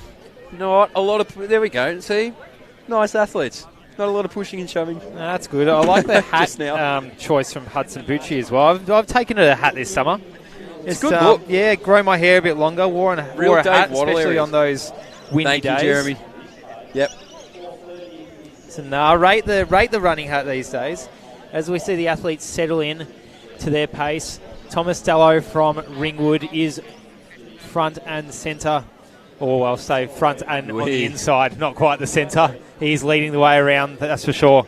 And it is quite a thick pack to start with. They're not quite strung out, although their PBs are spread by about 20 seconds. Yeah.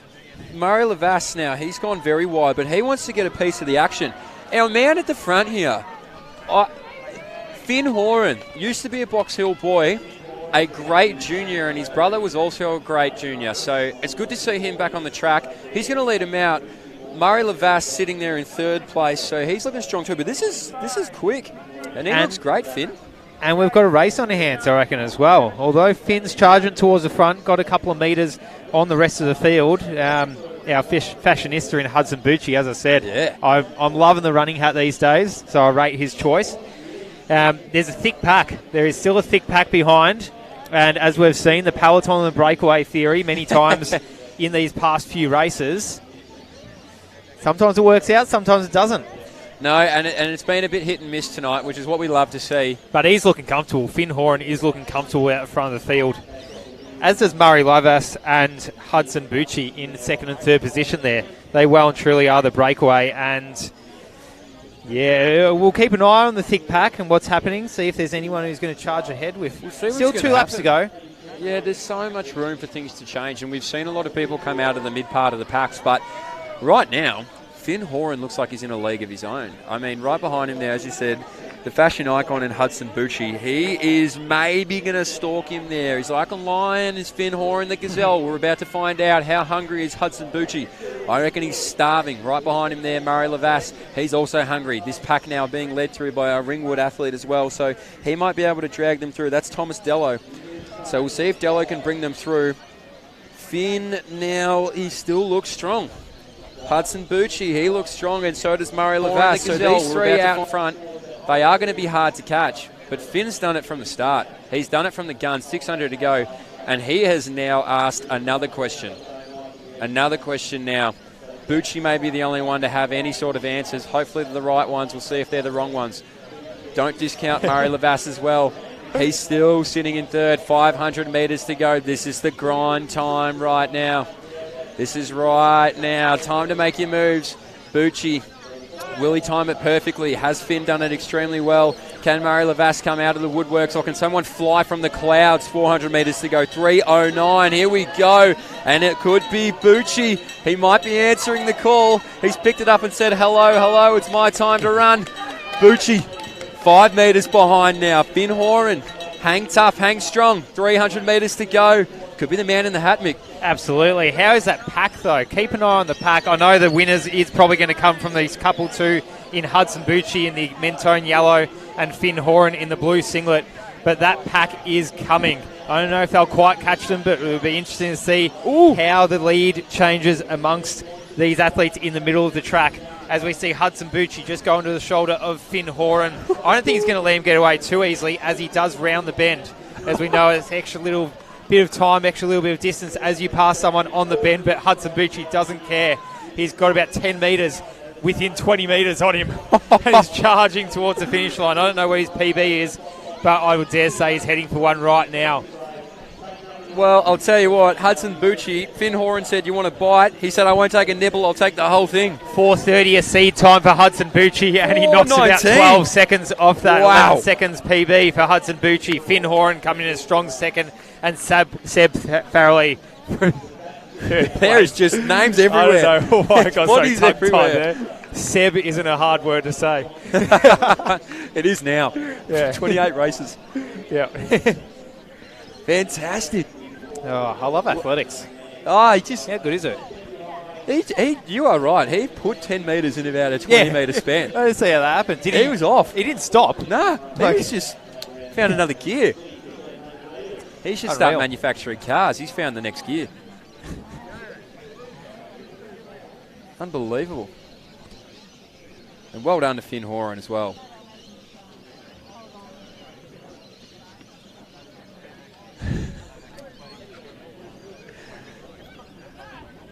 Thank you, everybody, for all of your comments and feedback. We are live reading them right now. And you're absolutely not incorrect, the Hacker Runner. You are absolutely not incorrect. We are full of it, but I'll tell you what we're also full of: love and fun. No, it's been a spectacular night for athletics. We hope you've all enjoyed what's been on display here tonight in a year full of uncertainties, and hopefully this one doesn't follow. One thing's for certain: fast times at Box Hill. That never seems to go away. It's the third last race of the night, 20-man field according to our list, so I'm going to do my best. I'm going to get tongue-tied, but strap in, because this could be a bumpy ride. Hip number 1, David Venor. Hip number 2, Rob Schwerkolb. Number 3 is Nicholas Chambers. Number 4, Dale Woodbridge. Number 5, Will Orchard. Number 6, Mikkel Susan. Number 7, Ross Pentland. Number 8, Charles D. Costella. Number 9, Andrew Turver. Number 10, Andrew McAvoy. Big boy McAvoy. Number 11, Benjamin Reed. Number 12, Jonathan Neathling. Number 13, Andy Fuller. Number 14, Axel Caldo. Number 15, Ranveer Gurja. Number 16, Brody Atchison. Number 17, Hamish Doby. Number 18, Jordan Mitchell. Number 19, Michael Johnson. And number 20, Rory Craig. Now, for some weird reason, hip number 15, Ranveer Gurja. I distinctly remember one of the greatest celebrations I've ever seen at a Vic Milers Club last year. Can we see a repeat? I don't know. And number 20 on that, Rory Craig. So a 20-man field as we start to wind down on the night in time, but definitely not in the pressure and the heat of these races. I don't know if you can feel it at home, but if you were here right now, you would feel the chills of electricity and excitement pulsating through Box Hill Athletics track. I can understand that comment now, because that is just dribble. I can understand it now.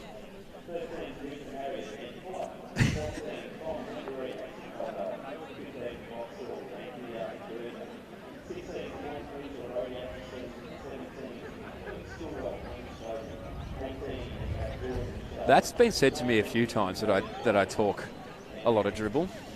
It seems to be a bit of a consistent theme. Let's be honest, though, there is only so much you can talk about with athletics beyond the ones and zeros of it all. It is an exciting sport, but... Now, can you pick on your mark the winner?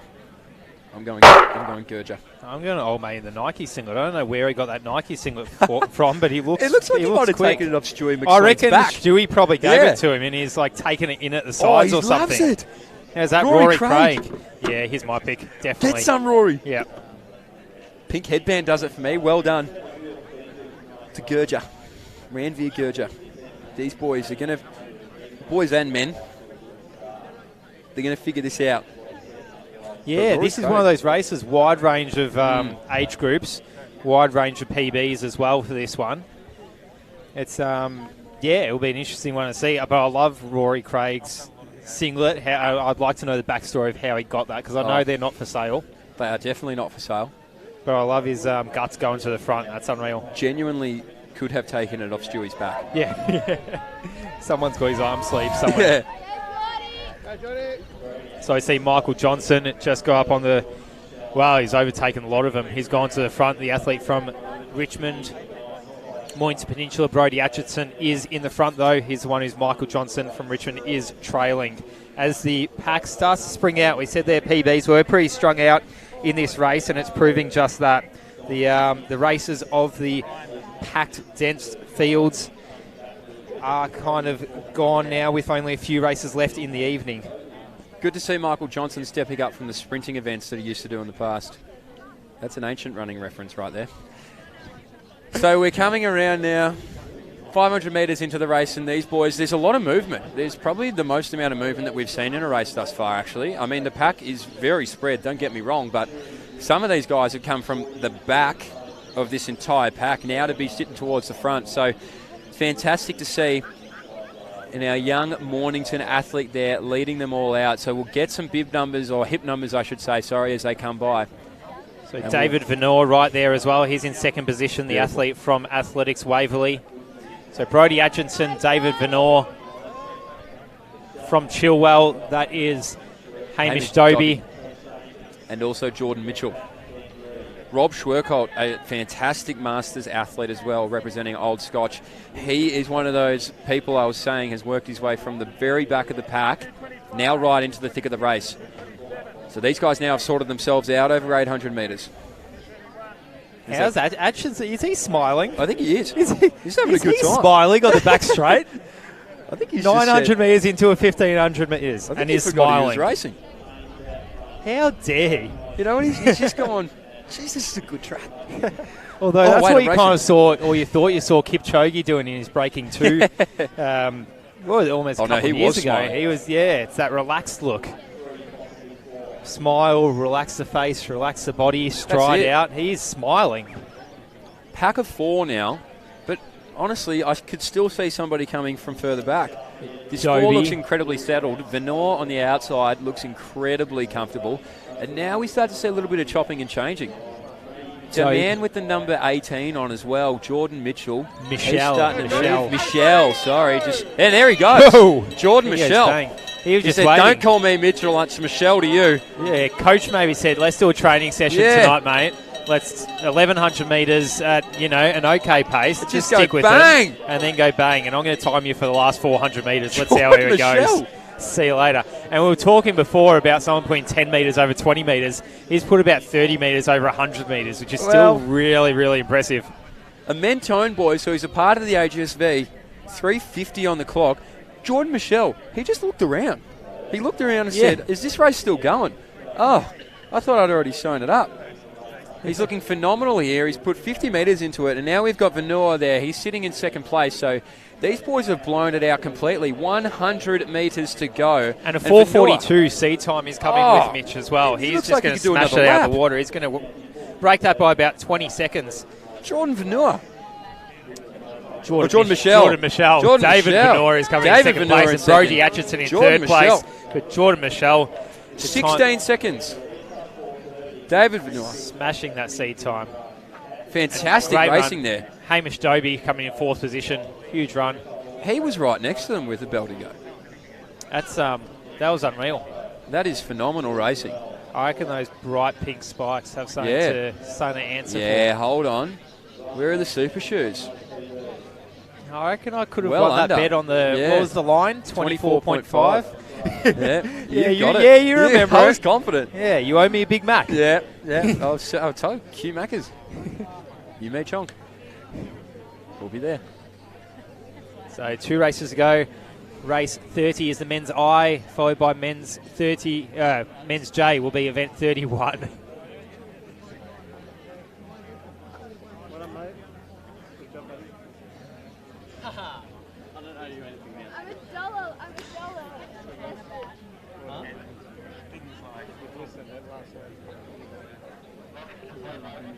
I had so much like in that last lap road.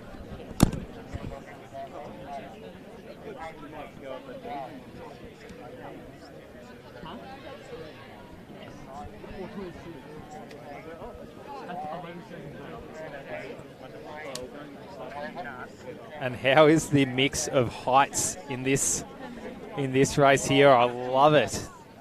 This is the best thing about Milers Club. You get these races, same ability, different age, different height, very different height. 4th and 5th from the end. That guy would literally be double that young fella's height. That is amazing. Love this thing. You love to see it.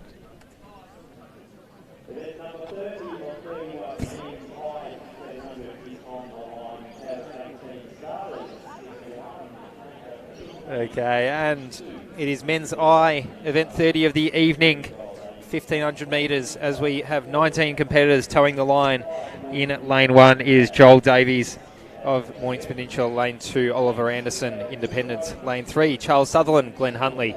Lane 4 is Aidan Marasco of Doncaster. Lane 5, Dustin Biernacki from Melbourne Uni. Lane 6, Leo Warsam of is Independent. Lane 7, Matthew Morrison of Yarra Rangers. Lane 8, Jerry Stamoulis from Old Zavarians. Lane 9, Will Pratt of Mornington Peninsula, followed by Aidan Muscat, Independent. Finn Kane, Independent. Ollie Pratt brother of Will Pratt, also from Mornington. On your marks. Tyler Murphy is next in line from Diamond Valley. Jack Hopkinson, Independent. Andrew Lego from Mentone. Tim Hawkes, Richmond.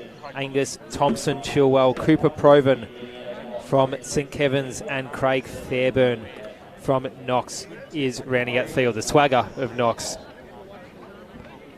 And we see one of, or a couple of our Mornington Peninsula athletes pushing the pace early. That would be the brothers in Will and Ollie Pratt. Jerry Stamoulis from Old Zavarians is right up in the mix, making up that top 3 in the field. That is brother beef right there. Big brother dominating training partners, no doubt. Just because of the singlet. Also boxing partners. So Ollie does lead the way around.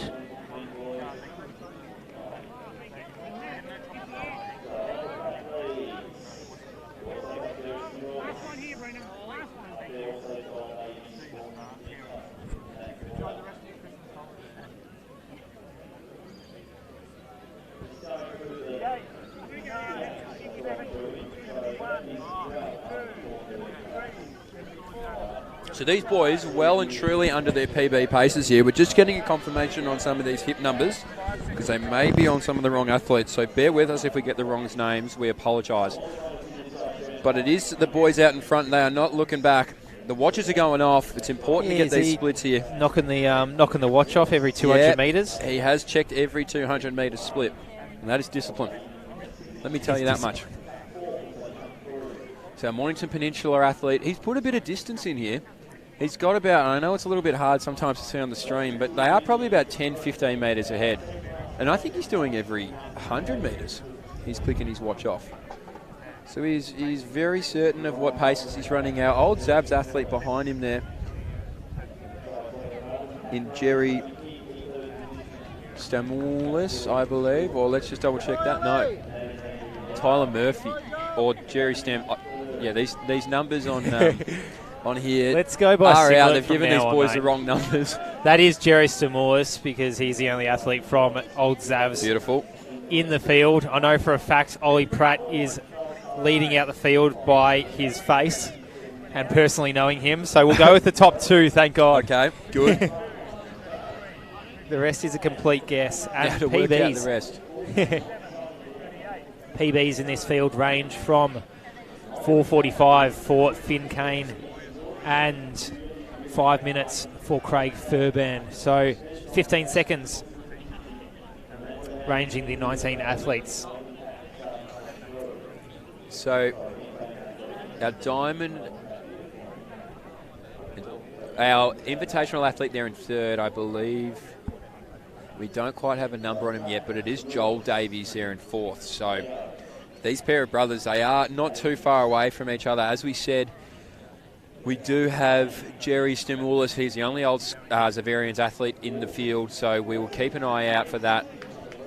But these boys are coming down the line here. They got 3:23. They're going to try and get a read on the number, and I could not read that number for third place there, so I sincerely apologise for not being able to get it. And here we go now. Look at this from the clouds. We are so sorry that we can't call all of these names. We're just not entirely sure what they are. So we're just going to try and piece it together by singlets here. 300 metres to go, but it is Stamoulis. We know that name. He's starting to pull away now. He's got about 280 metres to go, and he's been sitting there quite confidently, quite quietly as well. And now he starts to stretch the rubber band. We'll see if he can snap it, but I don't think he's going to be able to. He's got 200 metres to go. He's at 3:58, 3:59 on the clock. The two men behind him are going to see if they can creep up. Look at them coming, charging along the back straight there. I love this back straight camera angle that we've got going on. They are knocking. As we see Jerry Stamoulis, as we said, PB of around 4:50 for Jerry, and 30 seconds for the last 100 metres. You would have thought so. Here we go. Who's going to even win this last 100 metres? It's going to be a blanket, maybe. Ollie Pratt, or is our older invitational athlete going to come around, both of them, and take the win late? No, it's going to be Ollie Pratt who will take out this win at 4:35, clicking his watch every 100 metres just to make sure. Ollie Pratt, 4:35. That is a huge PB. Phenomenal 13 racing seconds from the boys from Ollie Pratt. 13-second PB here at Milers Club.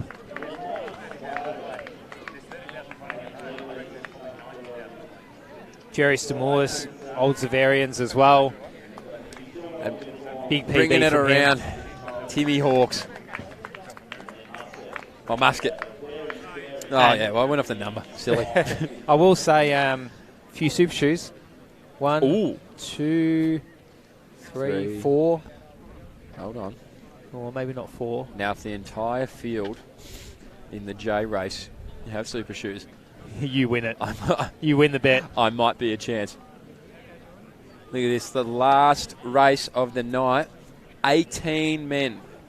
So it just goes to show how deep all of these fields have been throughout the entirety of the night. It's over 400 athletes racing tonight. That's phenomenal. Huge. So here we are. I'll read them out as best I can. Hip number 1, Daniel Chen. Hip number 2, Simon Evans. Number 3, Philip Turville. Number 4, Brendan Cullen. Number 5, Buddy Spon. Number 6, Liam Evans. Number 7, Max Dimtrenko.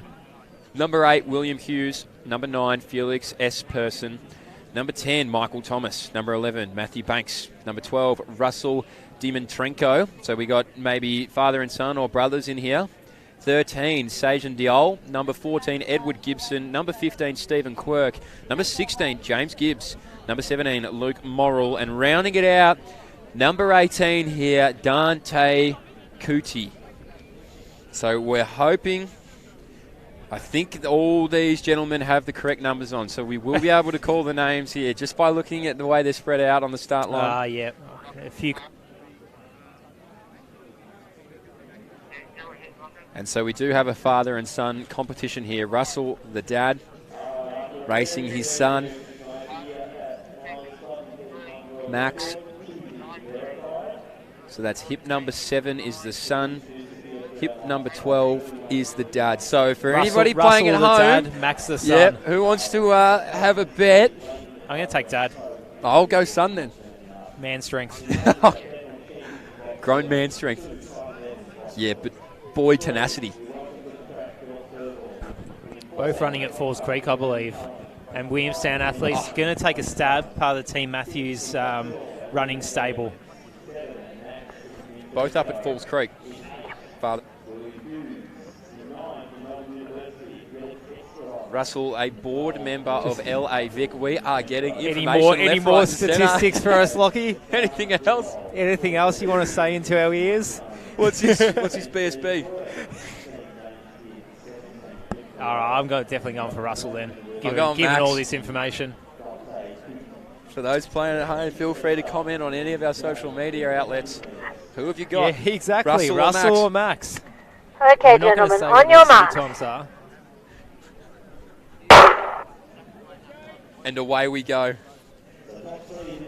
Now, obviously, there are going to be a race within a race.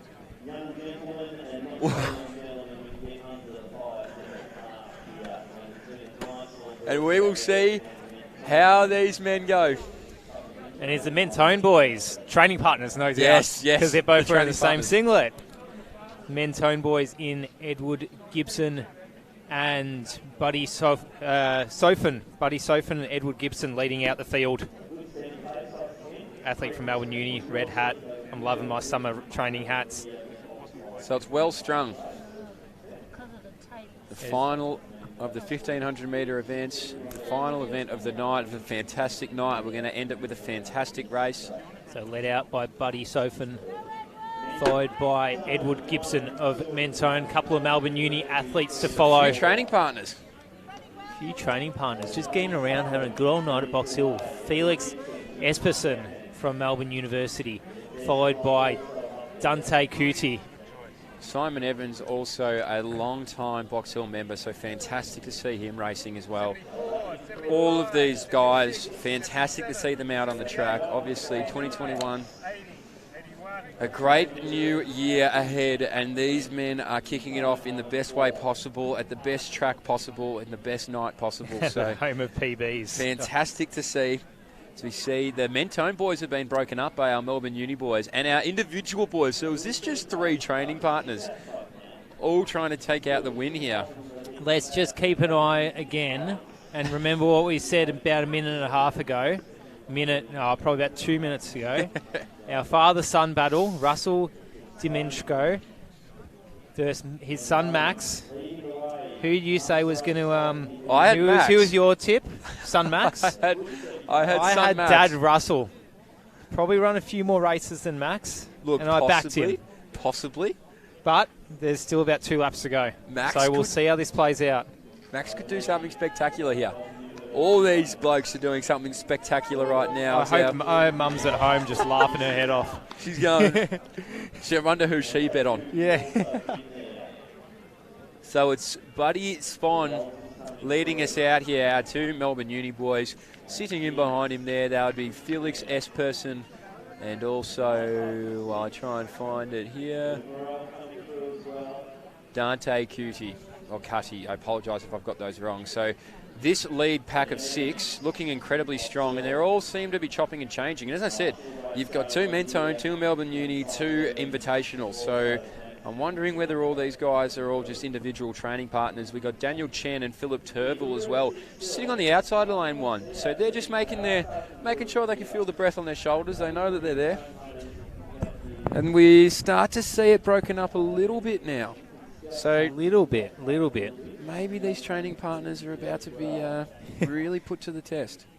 It's a race of almost a race of 4 out the front, but as we've seen from these races tonight, you don't want to completely discount anyone. You never know. You cannot count anybody out. Except not to be too mean, but I probably will make it a race of 4 from now on. 1 lap to go for the lads. As you say that, maybe Daniel Chen can latch back on. But right now, Buddy's fine. He has led the entirety of the race. Right behind him there is Felix Esperson. His Melbourne Uni counterpart in Dante Cutty also sitting right behind them. So it could be one of those Melbourne Uni boys that gets up. But right now, Buddy's fine. He has been leading almost gun to tape, if not actually gun to tape. So 250 to go. And almost well, and not he's quite smiling too. Buddy's having a great time. What's with everyone having fun at athletics? What's going on? This is ridiculous. We love to see it though. Buddy has a look around. It's almost like looking at himself up on the grandstand. He's gone, where's the big screen? And Buddy has just put his foot down. He is, he's increasing his lead. You can't see it on camera right now, but he's just, ahead. When you look up, you'll be surprised. About 40, 50 metres. He's caught them sleeping. I think not these boys had a little nap. If you thought he was only about 10 metres in front of him 100 metres ago. Because Buddy Spawn has absolutely run away with this race in 4:46. So great running by Mr. Spawn. He has flown home. Behind him there is Esperson. Behind him, Cuddy. And right behind there in 4th place is Philip Turville. So congratulations to all those 4. Daniel Chen now coming down to the line.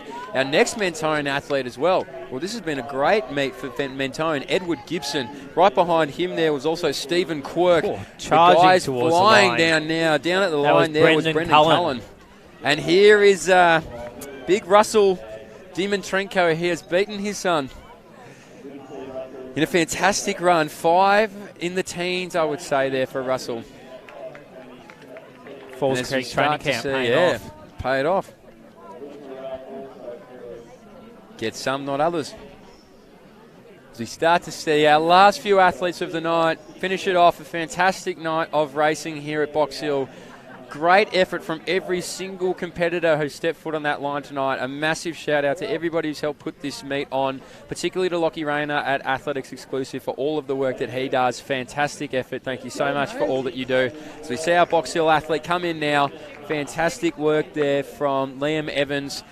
As we start to come around now, we see Simon Evans as well. So was that another father-son race where the son beat the father potentially? Very well could have been. So Simon Evans coming down now, and right behind him there is Max Dimitrenko. So fantastic work from these guys. He's going to be so close to a PB as well. Out of his PB. 2 seconds outside of his PB. Fantastic effort from every single person out there tonight. Wow. That's it. We made it. It got more and more exciting as the night went on, though. Oh, a fantastic night of racing, for sure. Well, thanks very much, boys. No, thank you, Lockie. So I adjust the microphone. Another good night of competition. Some great performances in those A races and throughout the fields as well. What we love about VMC races. The guys are going for personal bests even in these last couple of races, as much as the guys in the A and women in the A and B races, etc. So, no, thank you very much for the commentary. Michael Masseni, Mitch Dyer, thank you very much to Dave Armstrong on the camera and Max Taylor on the second camera on the back straight, giving us that back angle. It was a fantastic night. Yeah, it was unreal. As we said, the racing just kept getting exciting, and especially coming off that Falls Creek training camp sort of period, or maybe a lazy Christmas for others. It's great to see that first meet back. So unreal. Thanks, Mitch. It's been a good night. Nah, thank you, Mick. It has been a sensational night. Obviously, I love any opportunity to get down to Box Hill and to see the Victorian Milers Club flying along. It's been going for so many years now, so it's great to see it going from strength to strength, and to every volunteer, every parent, every athlete, every family member, boyfriend, girlfriend, husband, wife, whoever you are that have come down to watch. Wrap it up, mate. Sensational. Great night. Well, congratulations as well to the VMC for putting on another great meet. We will leave it there, wrap it up for the night. Athletics Exclusive will be bringing you a live stream from Bendigo tomorrow night. Races start at 6 p.m. for the 5K Frenzy. We look forward to you joining us there for tonight. Good night.